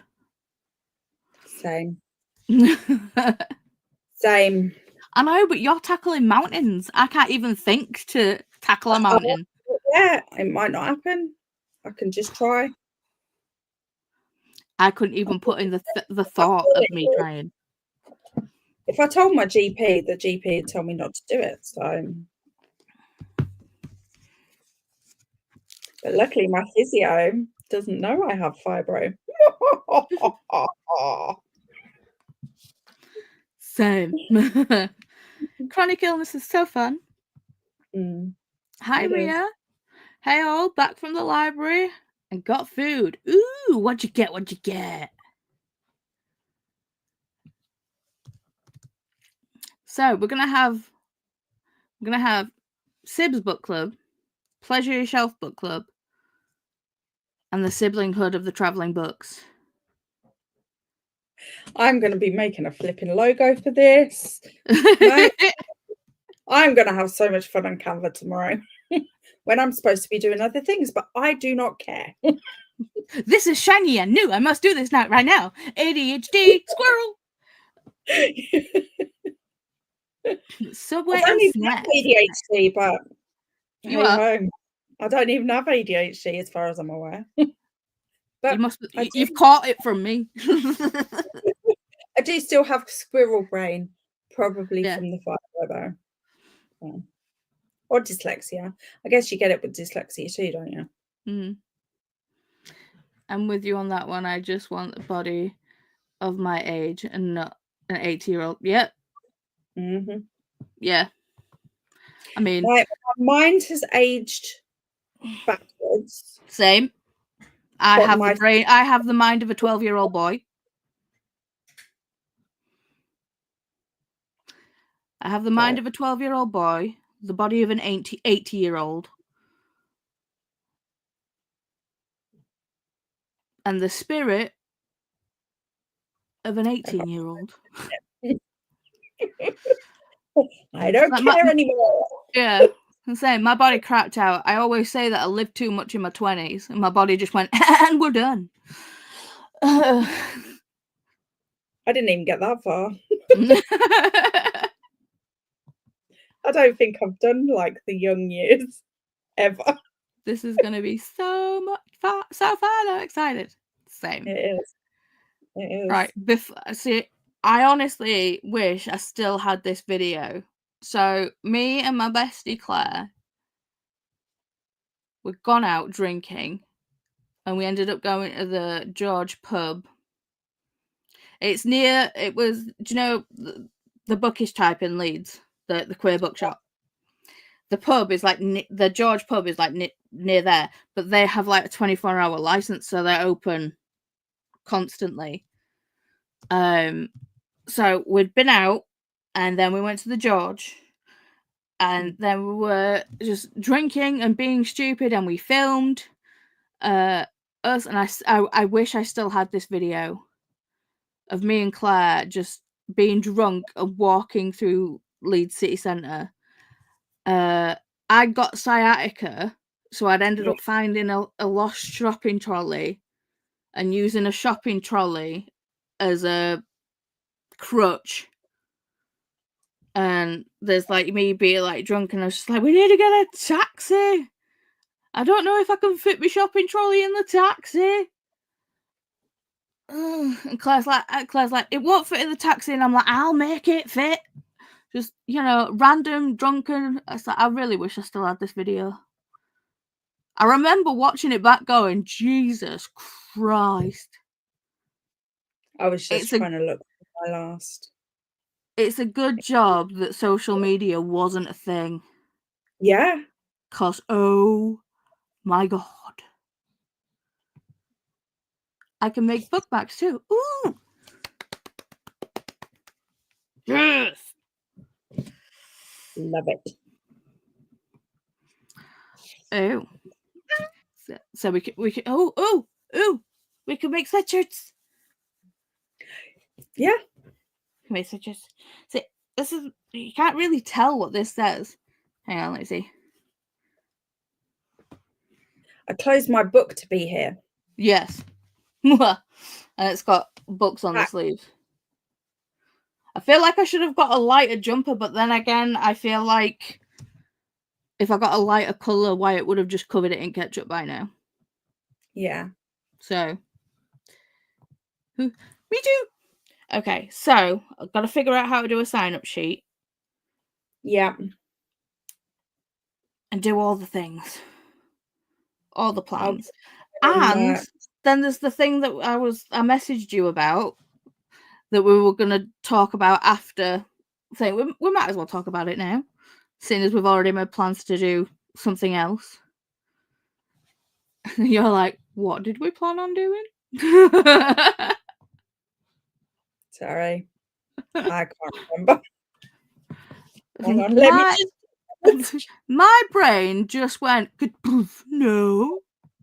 Cute.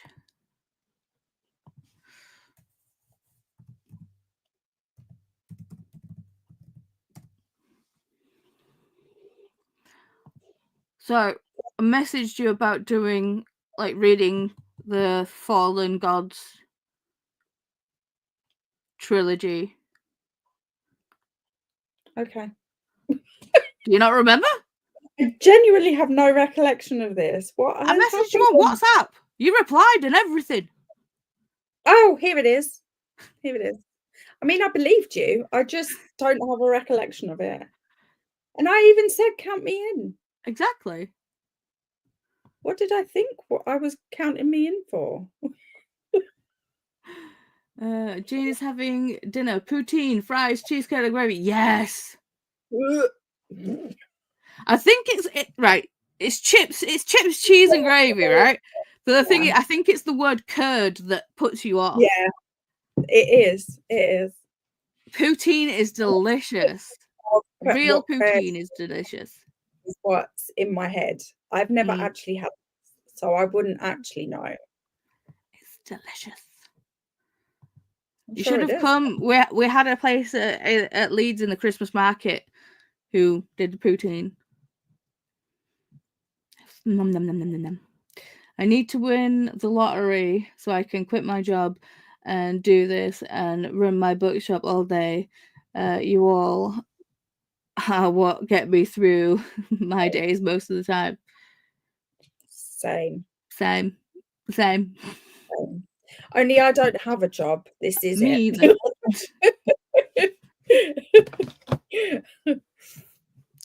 My job is occasionally getting my body to work.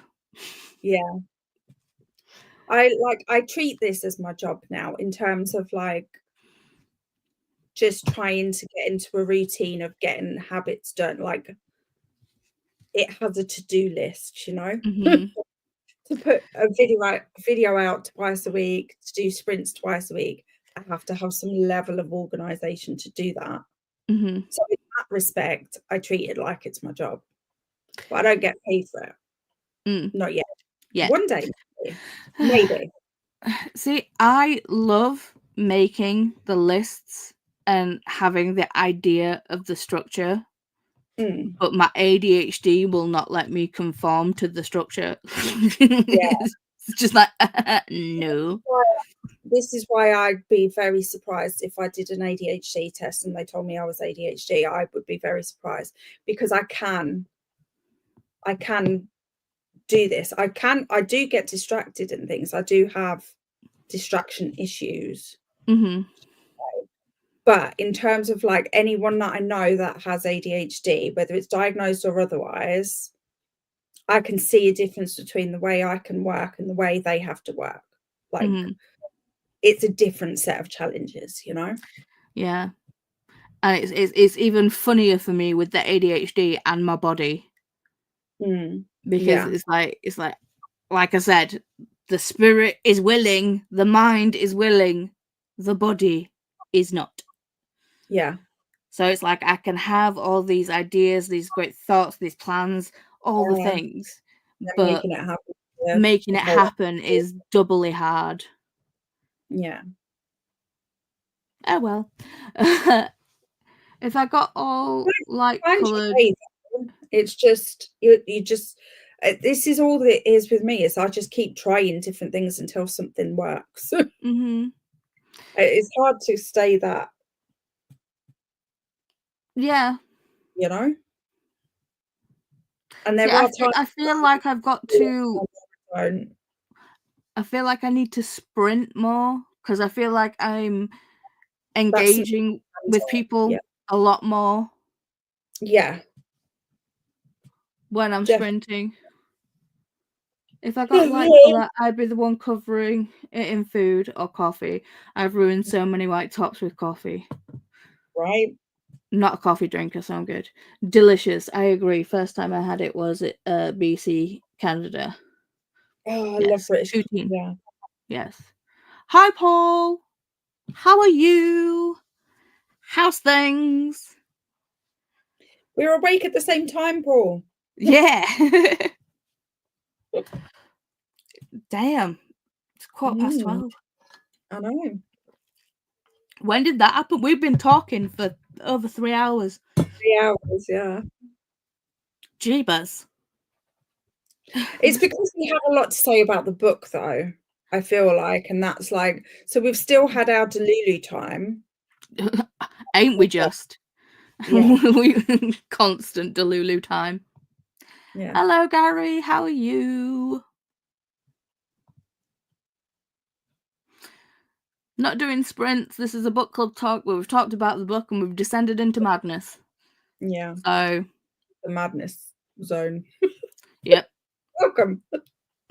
Welcome to the house of fun. Da, na, na, na, na. It works because the band's called Madness. Hey! See what I did there? See what I did there?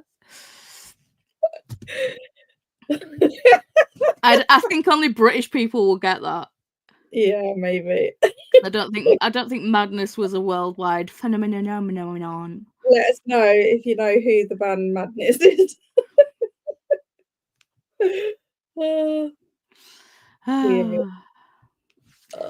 Anyway, so a lot of good things have happened in this stuff, in this chat. So I know I've been watching for about an hour, but forgot to say hi. I mean, same. That happens to me in a lot of chats, to be fair, and a lot of sprints. I'm just like, so I've been here. I started doing this thing where I forget that I haven't said hi and just chat like I've already said hi. Mm-hmm. And then realise that I haven't, and like, oh, and by the way. Yeah. It's fine though. I do that. And as I've said it before, it's like I've done the things where it's like I feel like I've sent a text and the person doesn't reply, and I'm like, why? It's been 5 hours. Why have they not replied to me? Why do they hate me? What have I done? Have I upset them? Have I pissed them off? The brain starts spiraling. Then I go in to check to see, and I've not actually sent the text message. I'm like, I've done it so many times. So many times. But the thing is, you don't think to check until after the mind monkeys have got into full swing. Definitely.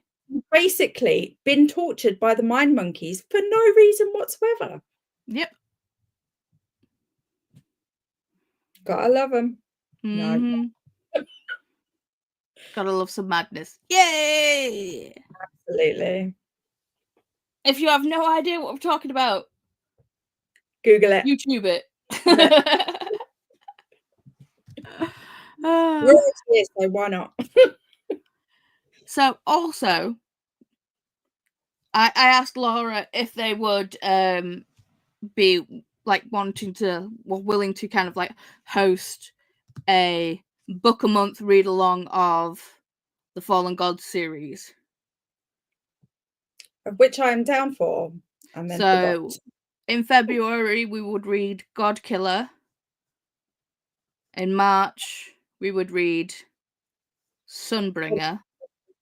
Yeah. And then in April, we'll read Faithbreaker. Because I Is think that when Faithbreaker's coming out April? I can't remember. I think it's coming out in March. Right, okay. So then we'll definitely all. But then it'll be actually out. Yeah. It just gives everyone a chance to get hold of it before we have to read it.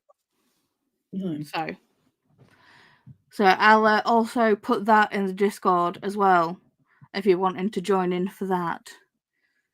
I'm always an excuse to reread Godkiller. I've only read that twice. Have I read Sunbringer yet? Nope. I've read the first one. I haven't read the second one yet. Yeah. But because I'm hosting this thing, because we're hosting this thing, we will read the second book and the third. I've been putting it off because people that have already read it have told me to be emotionally prepared for it, which is why I'm like, oh no, where's my tissues? Am I ready? I don't know. But I have to be ready. It's okay. You are not alone. We are in this together. Yeah. We'll just cry together. It's fine. That's fine. I mean, to be fair, I've broken down 3 times already in this freaking live, so we're good. Yeah. You know what? I had some money in my bank account right now. I'd be making you cry again.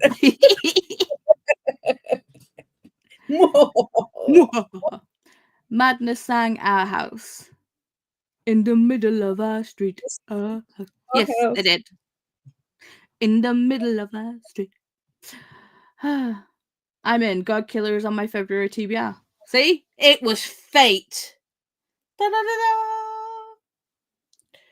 So I'll probably make a Discord about that and possibly a WhatsApp about the Fallen Gods read along. Mm-hmm. It depends what works best for everybody. Aren't we supposed to be reading Den of Vipers this month? I think so, but I don't think Claire's figured out when. I haven't heard anything since we initially talked about it. Mm-hmm. So probably message them tomorrow. Be like, I mean, what's to be honest, I've heard so many bad things about Den of Vipers that I'm literally only doing it for the laughs. Have you not read it? It'll be a reread for me. Is it? What do you think of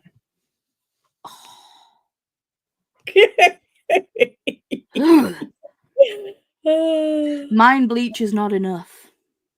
Oh, snap.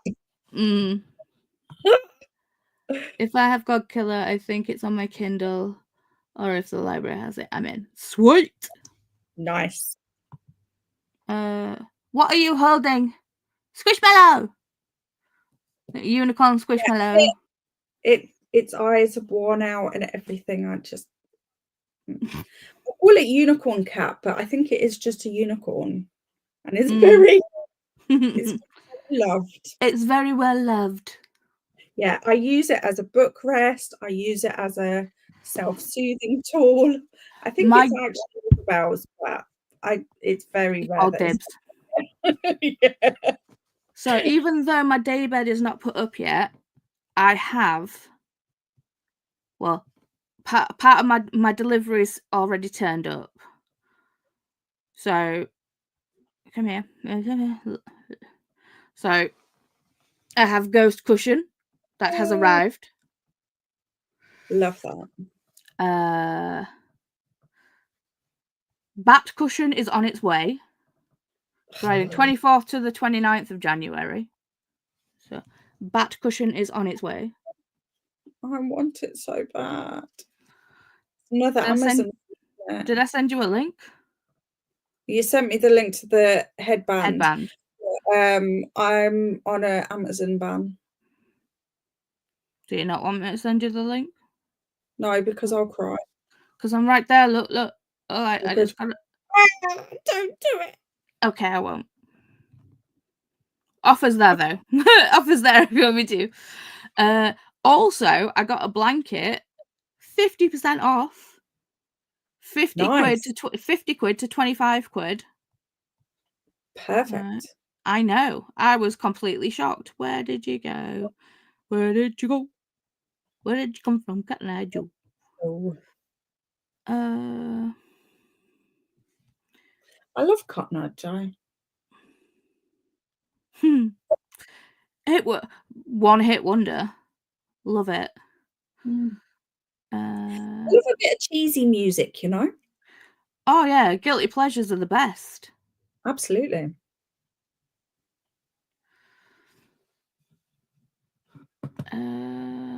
Ria, anyone read James Patterson here?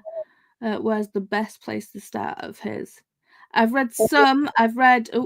Chris has popped in. James Patterson probably best start off with Along Came a Spider. Yes. Yes.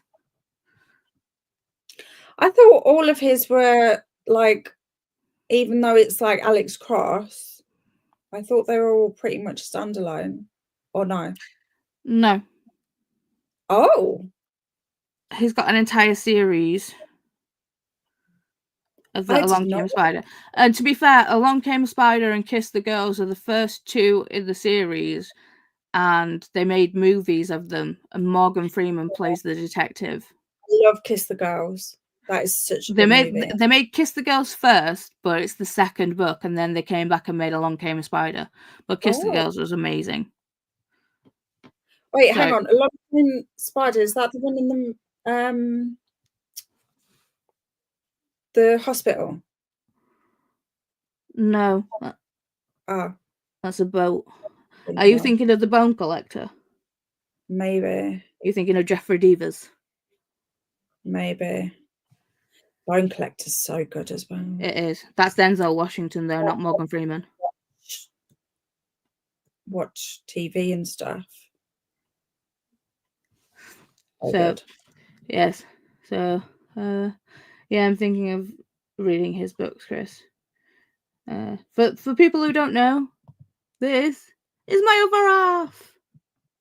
Hi, Chris. Hi, Christopher. Wave. We'll start with the Alex Cross series. Yes, that is the Along Came a Spider. That's the first one. So, Alex Cross is awesome. Ooh, interesting.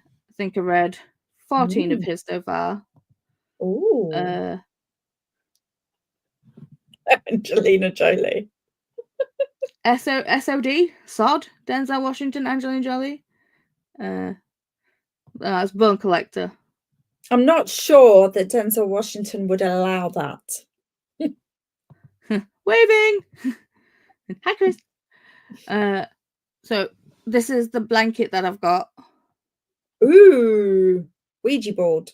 Yeah, for 25% off though. How can you go? You can't go wrong with that price, can you? And how big is it? Like what sort of? Is it bed how size? big is it? Look at it on the bed. I know, but is that actual size? I don't know. Bed or a single? Double? That's a double. So the height, well, it's 115 centimeters by 155.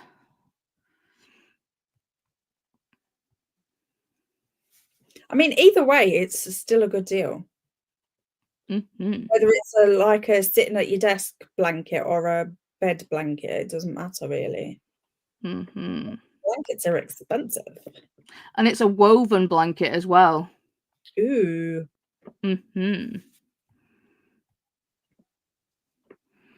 But I like Killstar.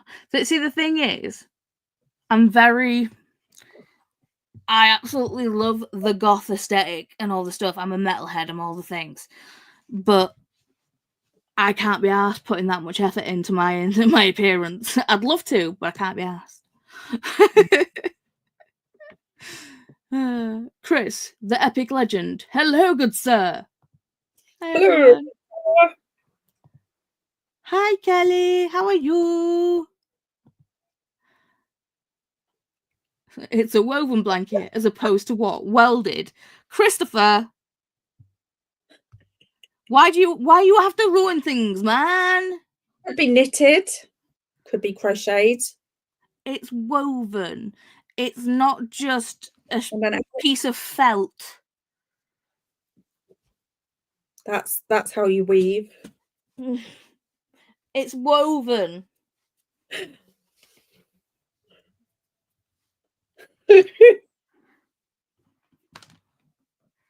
You go shopping and get 50% off. So.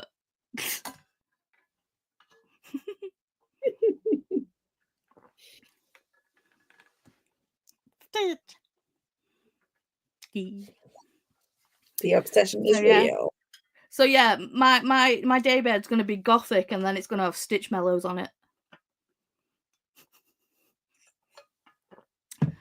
Because why good. not? Stitch Squishmallows. I do love a Squishmallow. Mm. Okay, I take it back.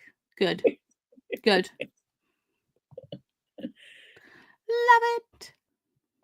Exactly. Stitch is the best. So let's get back to book club. So this month we're reading this book. This one. Your copy might look different because this is the Illumicrate edition. I think the original color is like browns and blacks in it, I think. Yeah, I think so. Oh, actually, I've got it on my Kobo, which is colour, so I can see it. I can't. Where is it? I lied. It's not here. Oh, it's Johnny Appleseed that I got on my Kobo, not that. You banana. Yes. I think I decided to get the audio.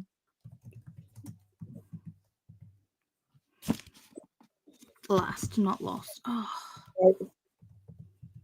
Lying about that as well.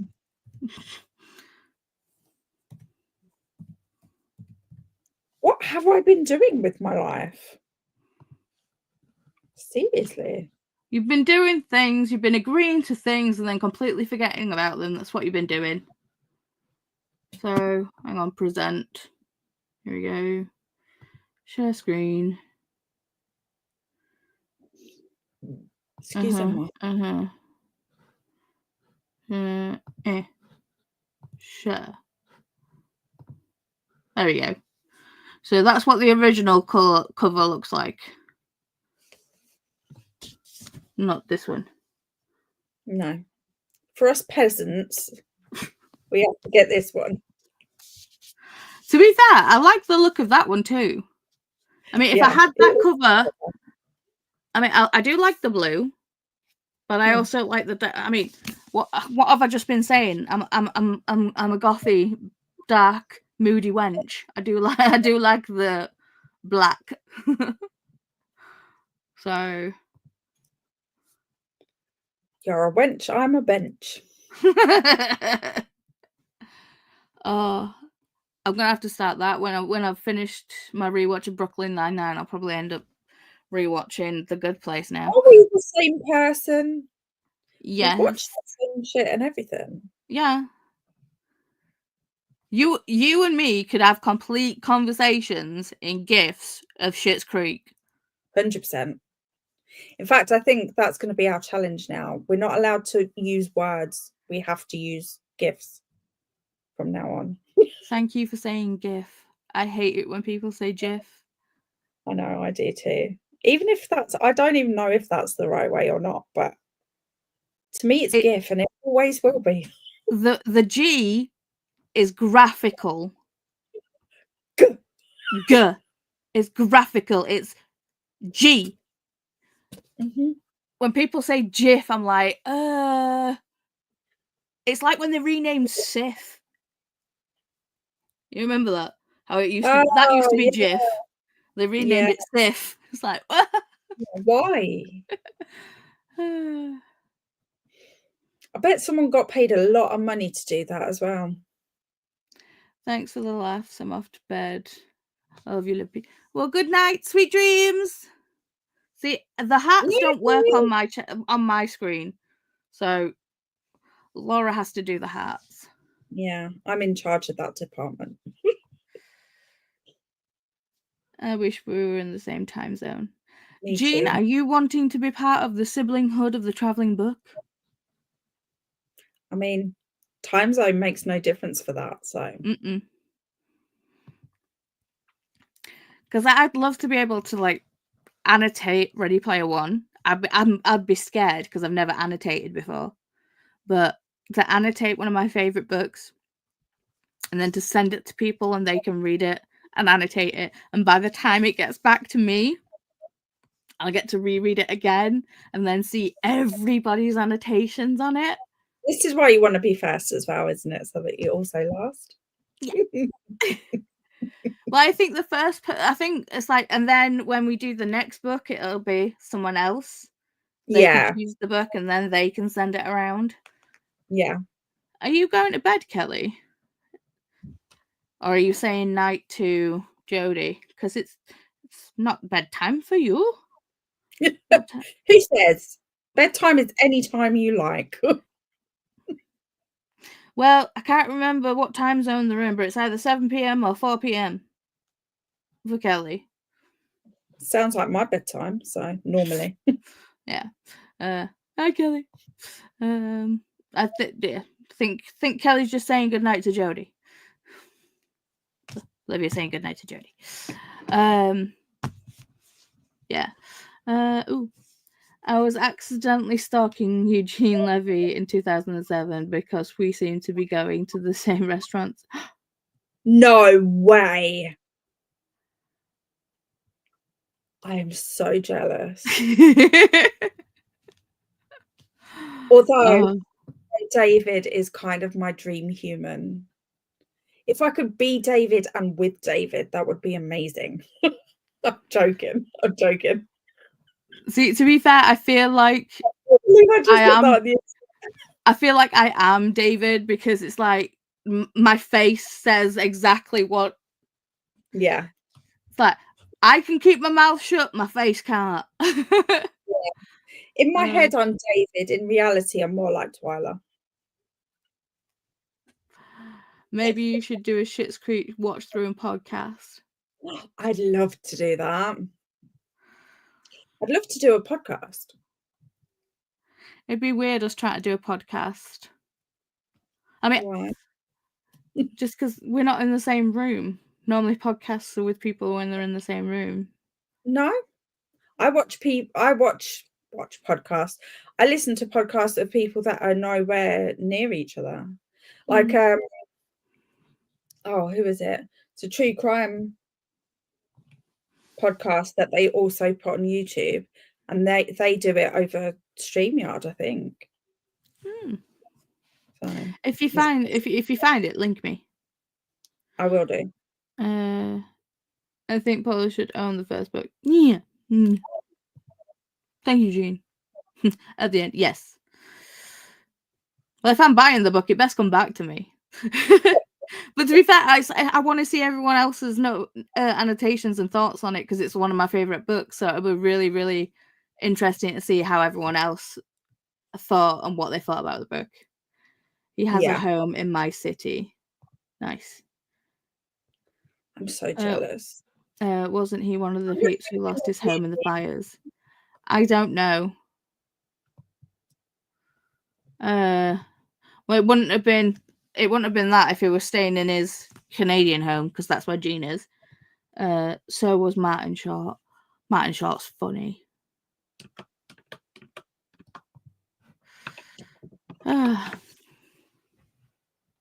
So we're reading this month. We will be talking about it on doing the first Saturday of next month again. Yep. Which will actually be February 1st. Ooh. I'm gonna be a very busy person.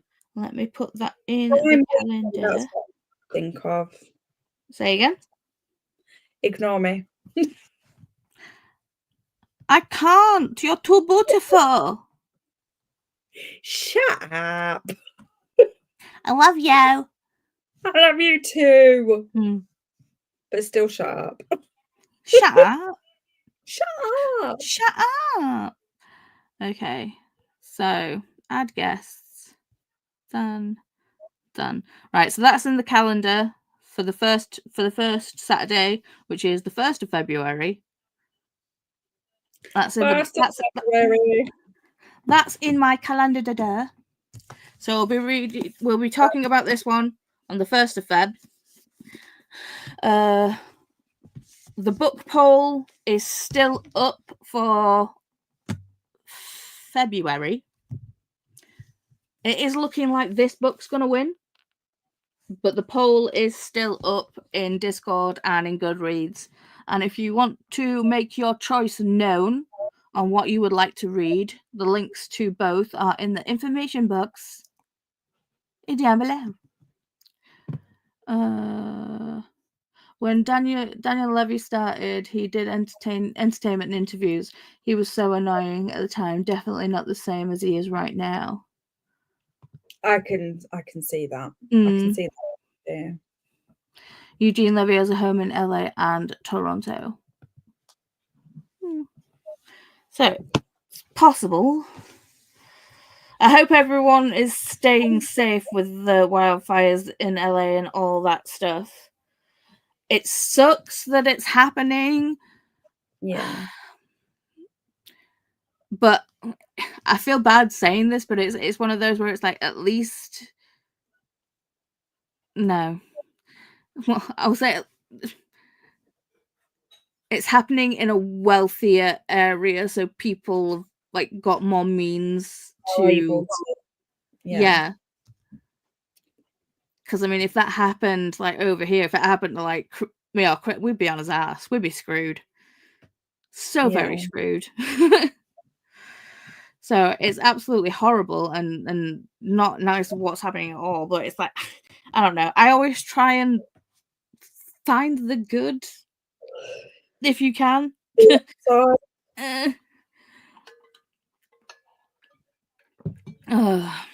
a weird one to say. Yeah. But so long as people are staying safe, that's all that really matters. It's like, ooh, ouch. It's like, hopefully this family are okay. Yeah, I mean, physically, obviously. Possessions can be replaced. It's like there are some things that can't be replaced, but most of the time things can be replaced. Eugene did lose his LA home. It's sad. They said a couple of weeks before major insurance companies cancelled something like 75,000 policies due to an increase in the wildfire. That's horrific. I don't know why I'm surprised, but that is disgusting. Yeah, I'm the same. That is horrible. But then again, America. You guys have got it real hard, I feel like, with the whole insurance company situation, with your medical insurance, everything going through insurance companies is, and them being swines, basically. Chris, you say people can afford it, but big insurance companies reduced fire insurance just a few months ago. A lot of people aren't covered. Yeah. And another CEO is on someone's hit list.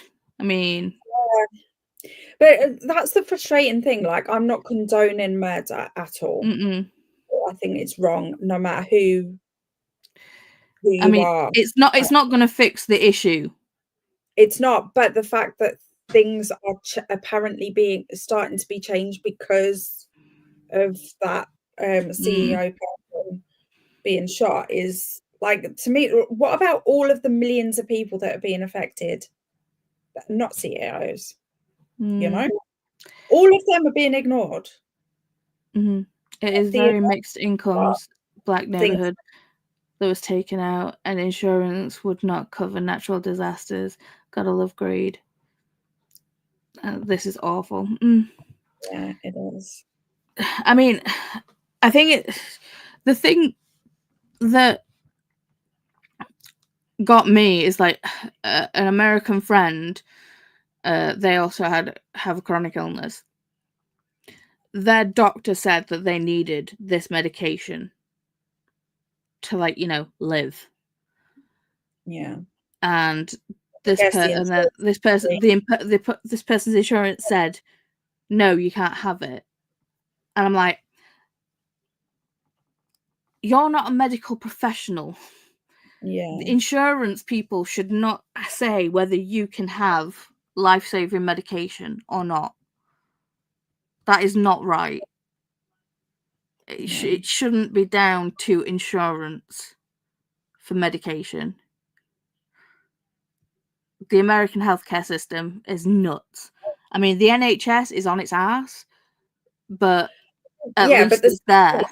If it was run properly, like it was initially intended to be, it's amazing. You know? Any system really that unites all three political parties, to me, is amazing. Because all three political parties in the country agreed the NHS. So, I mean, that just shows you the actual heart of it is amazing. It's just been messed up by stupid politicians. And the thing is, politicians just freaking bald-faced lie to you. I mean, everything's a short-term thing because the voters are expecting everything to change within a 4-year cycle when it's taken 20 odd years to get into the state that it's in. And then politicians are also feeding into that by A, fear-mongering with the media, and B, telling you that it's possible to change things around in 4 years, and it's not. It's just not. Well, the thing is, it's like it's like every time voting comes around for whatever, there's always an influx of new voters because obviously it's a 4-year thing. And the thing is, it's like with the campaigning, it's like the last time with Boris, how he was just like, well, we've got all this money and this money that's set aside for the NHS. You know, vote us in and we will put this money into the NHS. Did they? Yeah. Did they? Fuck. They are. Which means that the NHS is having to rely on charities to fund, to bridge the gap, which isn't possible because people can't afford to be given the money to the charities in the first place. So it's like, and then on top of that, the staff are overworked, into being made into businesses and taxed as if they're a business for earning too much.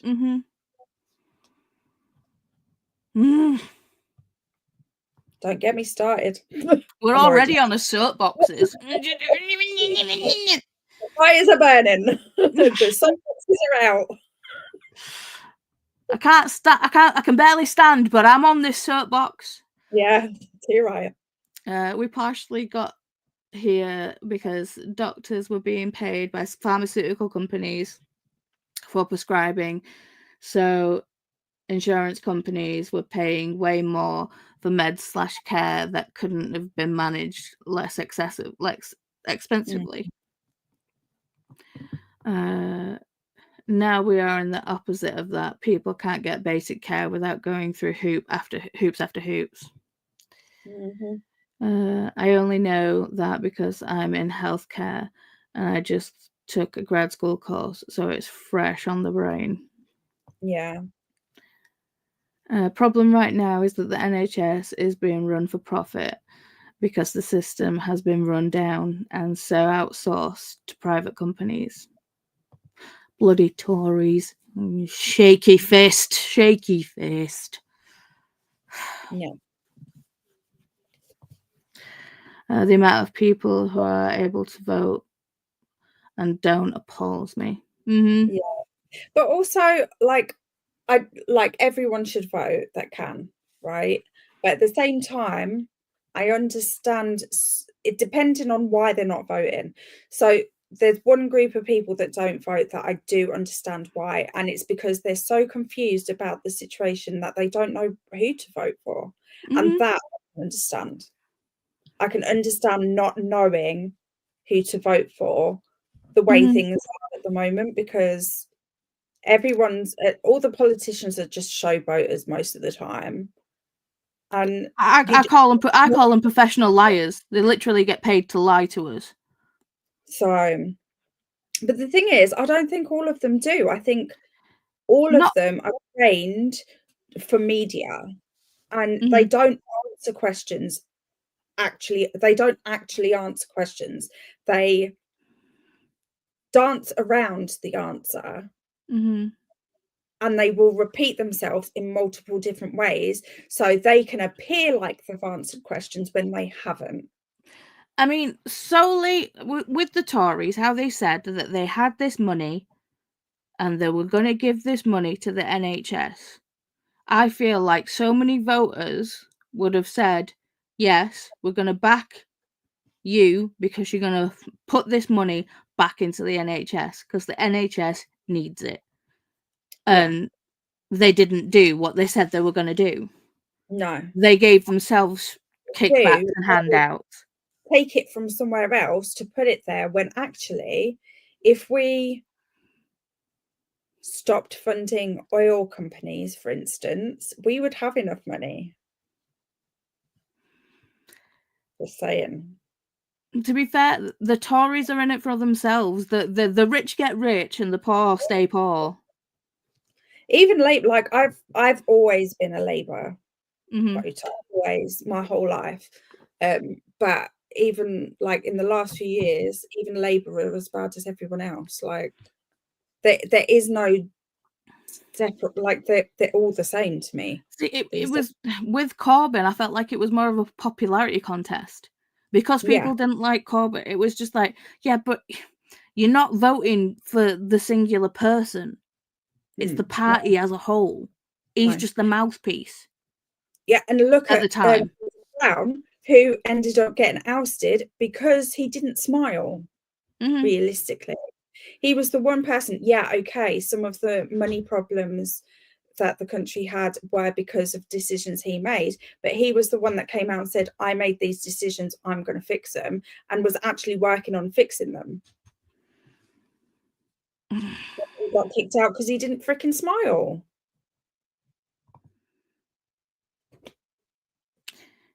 The NHS money did go to the NHS, who promptly spent it on private companies to fill gaps in the NHS.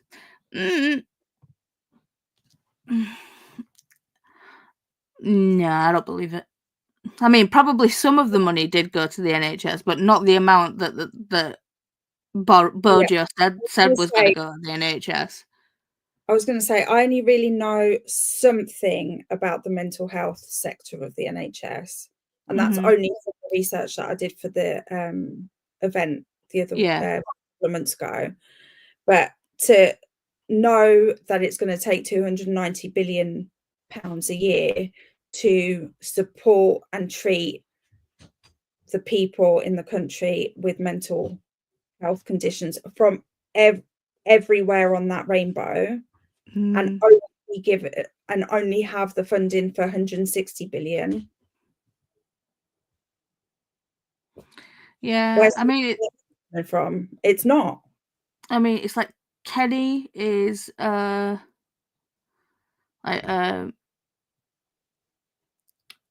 it overnight carer, living carer on the NHS.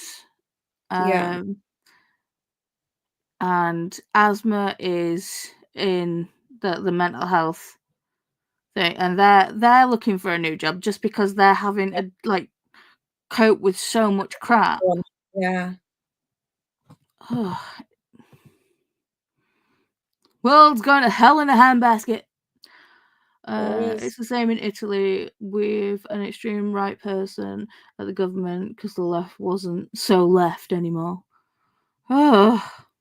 Yeah, so you're left with what choice, you know?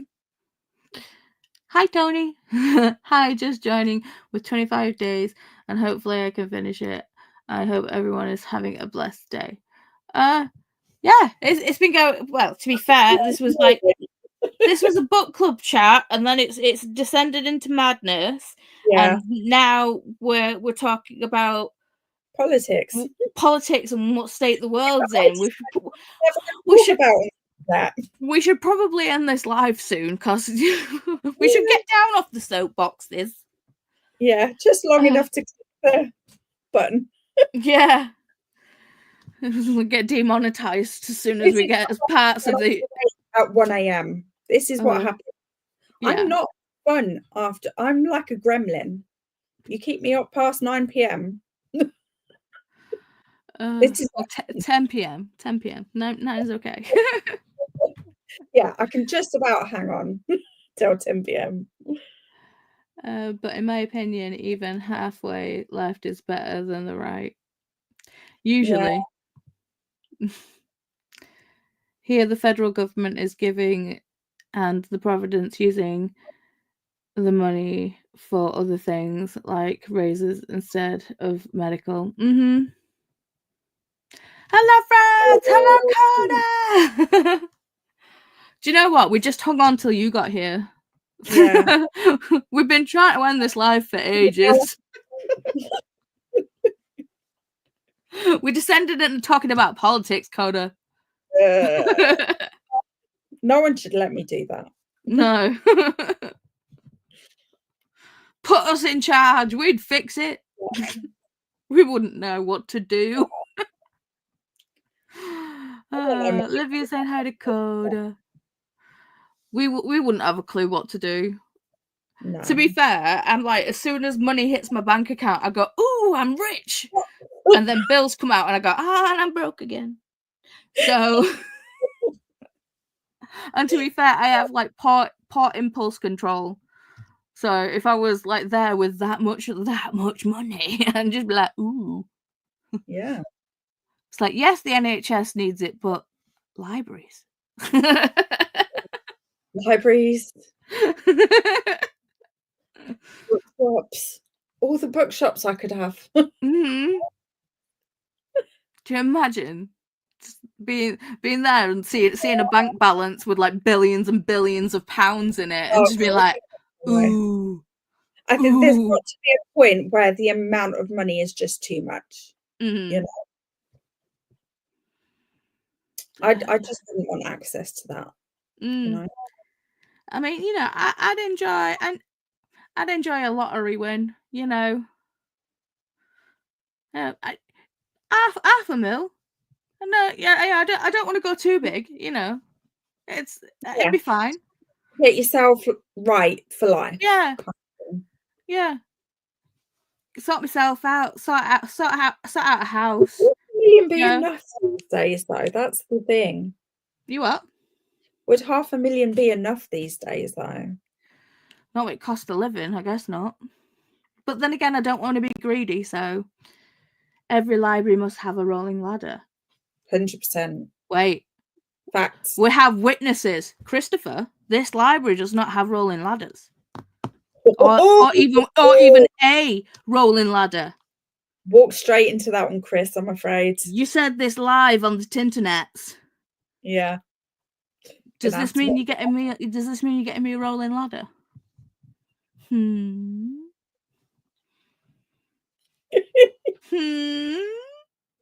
Uh-oh. Yeah. So we're 3 hours and 52 minutes in. That's getting clipped. There's several things I've already noted that I want to go back and clip. So. You must buy me a rolling ladder. Yeah. Did anyone watch Asterix and the 10 Herculeans? Oh. Something I don't remember the English term. I think it's Asterix and Obelix. Yeah. In the UK. Yeah. Their books. Mm-hmm. Well, they're not books, are they? They're like comic strips. Yeah. I'm shutting up. Chris, abort! Too late now.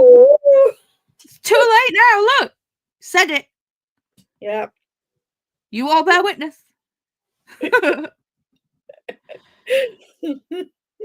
Italy, the bureaucracy is the same. Sorry for you. Oopsie. You didn't just fuck up. You fucked up. This is why Matt doesn't pop in every now and then, because he knows. I will use everything in my power with with the clip tool. Mm-hmm. Just means we've got to have a rolling library. To be fair, even if I did have a rolling ladder, I don't think I'd. Rolling library. Yeah. Ooh. This could be a thing too. Have a library like the like Cher's Closet in Clueless, where you just push a button and it just. Yes. Alive. I need this. Hi, Nell. Hello. Look at us. I'm not drunk. I'm just delusional. We're not drunk. We're delirious. Yeah. It's 1 a.m. I have officially been awake.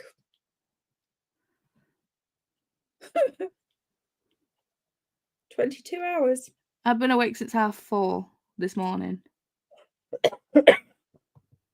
I'm getting me smoke. What time is this sprint over, ladies? Trying to see how much more I can get done.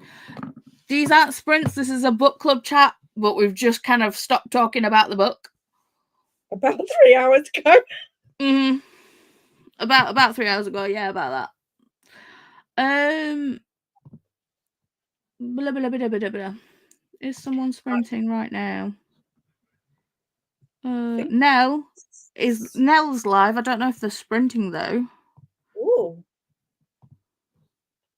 Oh no, they're finished. They were live. They were ranking their books. Ooh. Damn it, I missed that. Sorry, Nell. I'll go back and watch. Go back and watch, yeah. Yeah. Sorry about that, Nell. Someone's got to be live right now doing sprints, though. I mean, when is there not someone live? Hang on. I know, right? I've got no one on mine either. Brooklyn's sprinting right now. Ooh, why is she not showing up on mine then? I don't know. I'd not got it in the thing. I've actually gone into my. I didn't get a notification. I've just gone into like my subscriptions and seen who's live. Yeah, so she's not showing up in my subscriptions either. No, she's not showing up in mine either, which is horrible.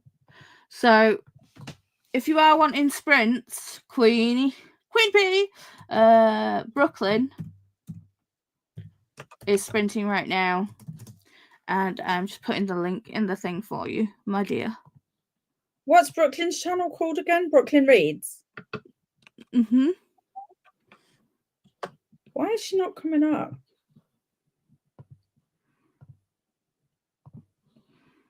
It's Brooklyn's library. I'm literally on her chat. Are we talking about the same Brooklyn? Are you in Brooklyn's library? No. I'm on Brooklyn Reads. Yeah. Different Brooklyn. Okay. I've even spelt their name wrong. I spelt it like the other Brooklyn. Oh well. Oh yeah, Brooklyn's okay. Got ya. Mm-hmm. Why is she not coming up on mine? I swear, YouTube does what it wants to do. I swear, I only get half of the freaking notifications of people that I'm subscribed to. It makes no sense to me. What is happening? I had to do so many things only to say to the state that I don't have to pay taxes because my mom doesn't leave me enough money to be taxed. It's nuts. Oh, okay. I was wondering. It's totally fine. That is all good. Someone is going live in an hour for sprints, I think. I shall see. I think that's Nicole, maybe. Nicole and Coda. I'm on my phone, not on my computer, so I don't have the Booktube Bible link saved to my phone. The Booktube Bible. I keep links. So that is the link for Brooklyn. You're more than welcome, Queen. No problem, Tony. Livia, did you mean Asterix and the 12 Tasks, the 1976 film? Because yes, even though I may be old, Chris is older. Much, much older. YouTube has been doing that the last couple of days. I had to refresh and sometimes restart to see who's live. Yeah. It is particularly the book Dreamers Alley is also sprinting. It looks like. Really? Oh. Why? See, it's not showing up for me. What is this? What is going on? YouTube needs to sort itself out. I know I'm subscribed to Anna.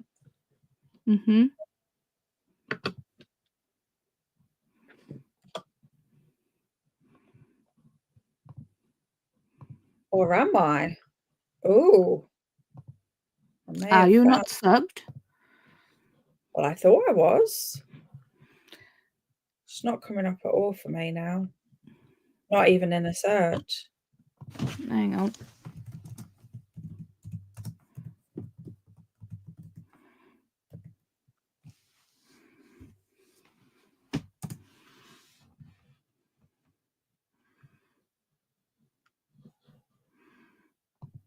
How bizarre. I wonder what's going on that YouTube is behaving like this. Because, I mean, it's always been a little bit hit and miss with notifications. But it has I've never had a problem with not seeing in my subscription section like this before. Never.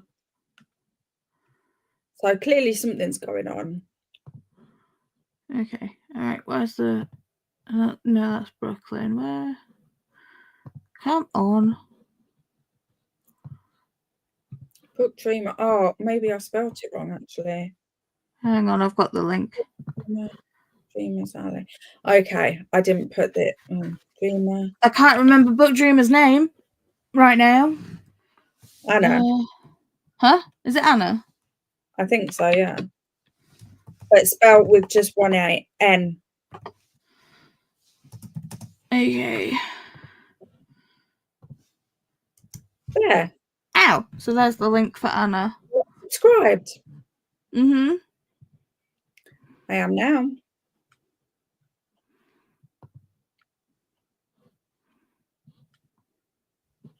There we go. I'm subscribed at least. Yep.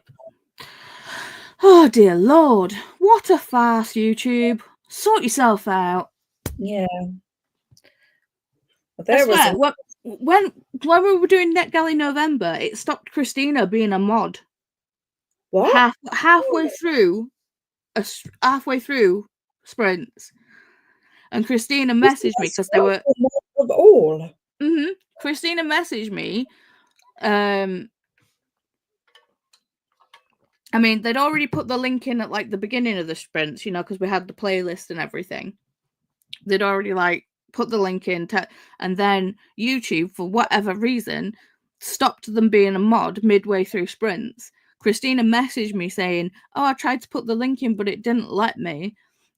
Bless Christina, they thought I'd stop them being a mod, and I'm like, no, it wasn't me. I absolutely love you being a mod. You are like the bestest of the bestest. You know, I love all my mods to pieces. Yeah. But it's like Christina, it's like if I'm a mod in someone else's chat, I strive to be on the level that Christina is. Well, yeah, I mean, because Christina's just like, oh, and so it's like, just how she was like, I thought I'd done something, I thought I'd upset you, like, you know, to like, and I'd stopped being a mod for, well, I'm like, no, it wasn't me, it was YouTube, I love you. Oh, it was so bad. Weird. YouTube weird. needs to sort itself out. She's not on the spreadsheet either, so maybe it was impromptu. Yeah, maybe. Possibly. But the links are down below, so go over, say hello. We need to stop this sprint, so I need to go over and like and say hi and bye, because I'm getting really tired now. I'm just going to go to bed, sorry. Yeah, I'm coming close to being awake for 24 hours. This is yeah. Yes, Chris, my brain isn't braining anymore. Too late. Just like sometimes it blocks me from connecting on this thread, and it says I have to be a subscriber even though I am and have been. That's bizarre. It's 2 a.m. for Livia. Yeah. Methuselah over here. You are an ancient being. Oh. Sorry, my friend Meth calls him Father Time. In Italian, it's asterisk ile 12 fatice de. I'm sorry, I've butchered the hell out of that. I apologize. I can hear Chris laughing in the other room. I tried. Don't pick on me. You big meanie. Pet lip. Could sit on that.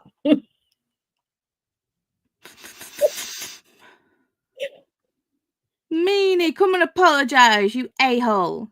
The asterisk books are French originally, right? I think so. Yeah, That's the link to Anna.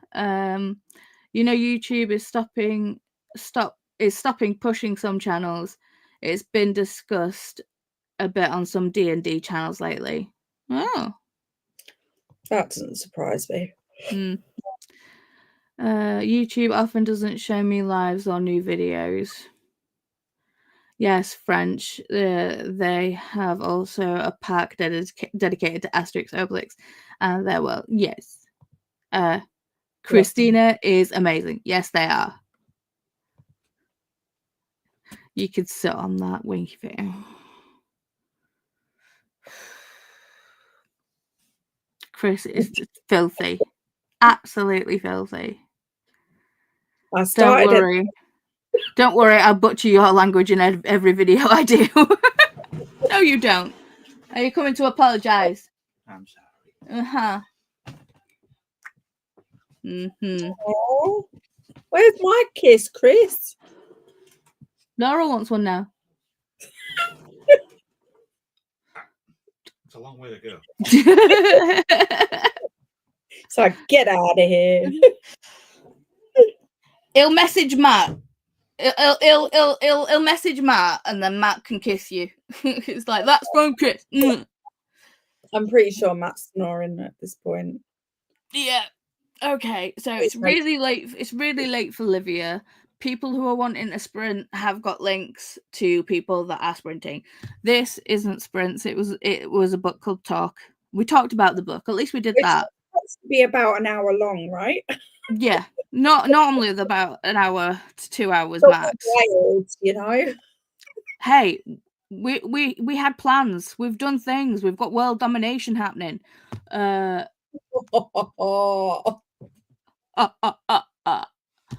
are in a spell now. I'm sorry. I need to stop. Yes. We need to stop. We need to leave the internet. we need to leave the internet now. Even Livia's like, good night. Good night, everyone. Sleep well. Good night, Livia. Sweet dreams. Loves. Night. Yeah. Even Nell's like, okay, we're done. Yeah. We're done. Right. So thank you everyone for coming and talking about the book, Make the Season Bright. We're reading this month. We will be talking about this on the 1st of February. So come, join, have fun times. This is probably what we're going to be reading in February. Links to make that happen are in the information box down below. Gary is saying good night. Jean is also saying good night. Let me go get my candy striped hooked cane. Huh? Oh, to Okay. Right. Rankers. Yeah. Wow. Don't forget to click the like button. Oh, thank you. Thank you. So, yes, with all that being said and done, love y'all. Check out the Discord because a lot of things are happening, apparently. So, yeah, join the Discord. Links are in the info. And when are you sprinting next? Monday? Monday. So, yeah, and we'll chewing over to you when I'm finished. So what time do you start on Monday? 11 a.m. GMT.